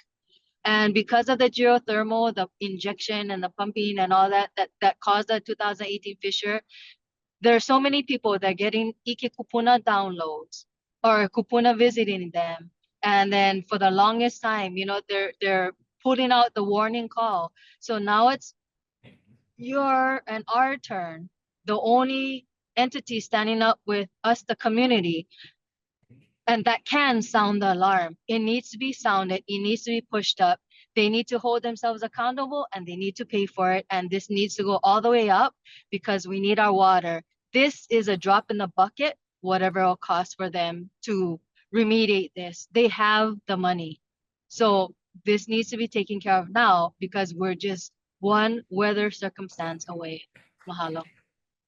Thank you, Tara. We're going to Marty next. Aloha, Marty Townsend for the record. Can you all hear me okay? Yes. I'm testifying on behalf of Earth Justice and just in support of the efforts that Board of Water Supply is making, and to reiterate that it's not too much to ask to have the Navy follow the Board of Water Supply's lead in terms of the testing protocols for PAHs. I also wanted to emphasize that while I recognize the Board of Water Supply's primary interest is in providing clean drinking water, which we're very grateful for, that we also need to keep in mind that it's the entire resource that we are advocating on behalf of, and that when the streams are clean and the flora and fauna that rely on the fresh water are thriving, then we know that our water supply is also safe. That should really be a metric of success. And the fact that we are at risk for springs to be contaminated with whatever, this polycyclical aromatic hydrocarbons is a huge concern, but it's also a concern for me that the other contaminants that are coming along with that we may not see a blip of yet. Again, it's, we are operating with insufficient information because of the Navy. We're in the situation because of the Navy. We need to remember that. And try to find whatever mechanisms we can to work around them to the extent they're willing to work with us, great. I want to put a plug in for trying to support the Y Authority in future legislation. I think this will provide an opportunity for the people of Hawaii to lead on the remediation and protection of this important resource. Thank you very much. Thank you. Thank you, Marty. Wayne Tanaka, is that last one? Yeah, yes. Okay, thank you. Good afternoon, chair members of the board. Wayne Tanaka with the Sierra Club of Hawaii. Just want to echo the gratitude that's been expressed. Shutting down the AIA and Halava wells, sticking to your guns. I've said it before, but Ernie and his team, they save lives, with their foresight and with their precautionary approach, and that's just been reaffirmed today. I did want to emphasize, maybe not so for the board, because I think you folks are aware, but for the broader community, that what we've been seeing in response to these pH detections is the Navy and the Department of Health, instead of saying, okay, we'll test more, we'll get more data, they're just saying things like, oh, maybe that stuff came from a parking lot, or maybe this other facility or this other thing, and trying to emphasize uncertainty to justify not taking appropriate and protective steps, right? And so I think it's really important that we recognize that we have so much uncertainty, partly and substantially because the Navy and the regulators ignored the Board of Water Supply. They ignored the Sierra Club. They ignored the community who since 2014 have been talking about the need for more monitoring wells, for a contaminant fate and transport model, a real spill response plan. And these are all things that were actually required under the 2015 ACO and are still not done. And so it's just flabbergasting that the regulators and the Navy are using the same uncertainty that they are to blame for to justify not getting more data. And even as I said to the CRI, even if this wasn't from Red Hill, this pH plume, and maybe especially if it wasn't, if there are other sources, then we need more data, not less. So yeah, and so it's also underscored by the last info item, and by the response to these pH detections, the Navy cannot be trusted to plan for the worst, to actually take the magnitude of the threats that we are facing with adequate seriousness and to act accordingly. And so please continue sticking with your guns, continue taking the precautionary approach, advocating for transparency and integrity of information and of action. And please keep reminding us, who really cares about and who really has expertise in protecting our water, which is, you folks, and rather than, say the entity that maybe wants to appear like they care, but simply cannot. And yeah, with that, thank you again and happy to answer any questions. Mahalo. Mahalo. Thank you, Wayne. Mahalo. Thank you, Wayne. Okay. Fair warning, anyone else? Okay, moving on to item 3. Thank you. Chair, just for the record, we did have 5 written testimony. Yeah. And that should be included in the packets that was received. Yeah, there's a bunch of these in packets. I'm writing an email asking you to consolidate them all together because they come up kind of piecemeal. And I want to make sure that we get the board one place that can read them all. They appreciate the effort to write them. We want to read them. Thank you. Thank you. Yeah, thank you, everyone. Yeah. Hold on. Thank you for your patience. Bye. Hey. Moving on to item for information number 3. Status and update of groundwater levels at all index stations. Chair recognizes Barry Segal. Barry, thank you for your patience. Good afternoon. Thank you, Mr. Chair and members. For the month of August report, 4 aquifer index stations in low groundwater condition as of July. City, Punaluu, and Wailua are in caution. Kamuki is just in alert status. The production is about 145 million gallons per day. That puts right on the 5-month moving average for this month. Rainfall was 93% of normal in July. 5-month moving average is over the index, so 135%. So it's been raining, which is fortunate. The National Weather Service is still forecasting below normal precipitation through October. And for brevity, in my report there, and if any questions, I'd be happy to answer. Members, any questions? All right, thank you so much. Thank you. Thank you. Moving on to item for information number 4, water main repair report for July 2024. Chair recognizes Wayne Tello. Hello, Wayne. Thank you for your patience. Chair, there's testimony from. Oh, I'm so sorry. Yeah, I'm so sorry. I thought we were done with all the testimony. I should have checked.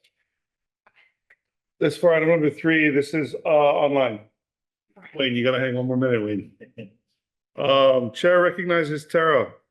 Again, Tara. Aloha. Kalamai that there's a lag when we get brought on. No problem. And then we actually don't hear our name. Yep. What was that? That was my fault too. My fault. Oh yeah, no worries. So what was I gonna say, but I'll just save it for the next one. I'll just save it for the next one. I had it in my mind and then still driving on Okay. the way home. So I'll wait for the next one. Mahalo. Okay, Drive carefully. yeah, please drive safe. Wayne, welcome back. Chair and board members, Mm. main big repair report for the month of July.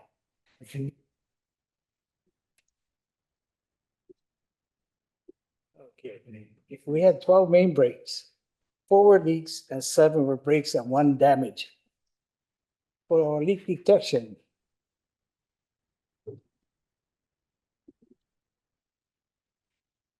for our leak detection report, there were 88 points of interest, found 76 leaks.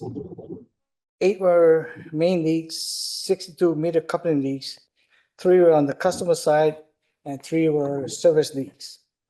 And I want to make correction for our fiscal year 2024 main repair report, total 409. We corrected it to 337 main breaks. We separated the proactive leak detection main leaks. Okay. So, Yeah, just a little to the first table, so the what I asked, and thank you, Wayne, for making the adjustment, because when we think about a main break, at least when I think about a main break, it's something that is kind of out of our control. It just leaks and it could cause damage to the road or flooding. But then when our leak detection crew identifies a leak on the main line, the water mains, then in those cases, we actually go out before it becomes a big blowout to do a repair. So it's kind of a proactive approach as opposed to an occurrence that we have to react to. So these numbers totals for FY24, 337 is the adjusted number. Wayne, what was the number actually before we made the adjustment? 409. 409. So quite a difference. The balance went into the leaks found. Yeah. Got it. Okay. Yeah, so I just wanted to clarify with the board. I think it's a little clearer and less confusing. The difference being a break and a leak. Yeah, and when they come upon it, and if you go to the points of interest investigators, the POIs investigated over time, Wayne, you can go a little further down, some more. Keep on going till you come to the table here. You'll notice that if you look on that first table at the top, POIs investigated, the changes over the times from FY22 to FY25, you can see that our leak detection crew, led by Chong, our Board of Water Supply, one of our 2 Board of Water Supply Employee of the Years, they're getting more efficient and more effective. So it's increasing our ability to find and repair things proactively. yes, thanks to Ernie, they're lending us, we're getting better equipments. So the points of interest, we survey, we're actually finding more leaks now. question for you, when you said some of them are on the customer side. So at that point, you just notify them and say, Yes, you guys gotta, if it's not customer side, we do not make the repairs. We let the customer know that there's a leak on their lines. And if necessary, we kind of look at a bill adjustment too. Yes. Because that would have been water flowing through the meter, then leaking out on their side of the service. Yeah. okay. Thank you. Any other questions? Thank you, Wayne. Thanks, Wayne. Okay, so I'd like a motion to, oh, wait, Tara. Tara? No, she's gonna testify next time. Oh, next time, not next item, but next time. Oh, got it. Okay, thank you for the clarification. So can I get a motion to move into executive session? Move. Thank you, Don. Seconded by, Thank you. thank you. All in favor, say aye. Aye. Aye. Hi. Okay. Any nay? No. Okay, we're in executive session. Thank you.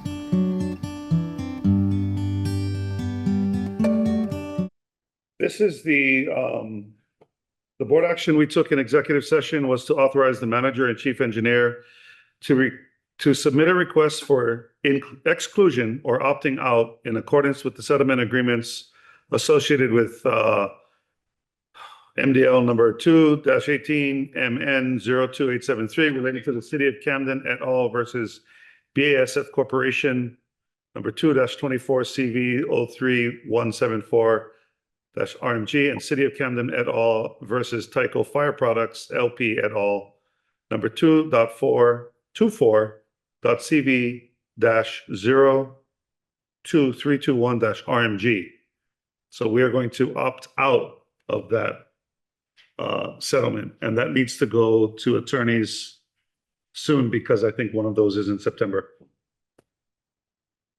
Okay. Seeing no further action for this meeting, can I get a move? A motion to adjourn. Motion to adjourn. Thank you. Second. Thank you. It's been moved and seconded. All in favor, say aye. Aye. Aye. Any nays? Aye. Hearing none, meeting is adjourned. Thank you so much.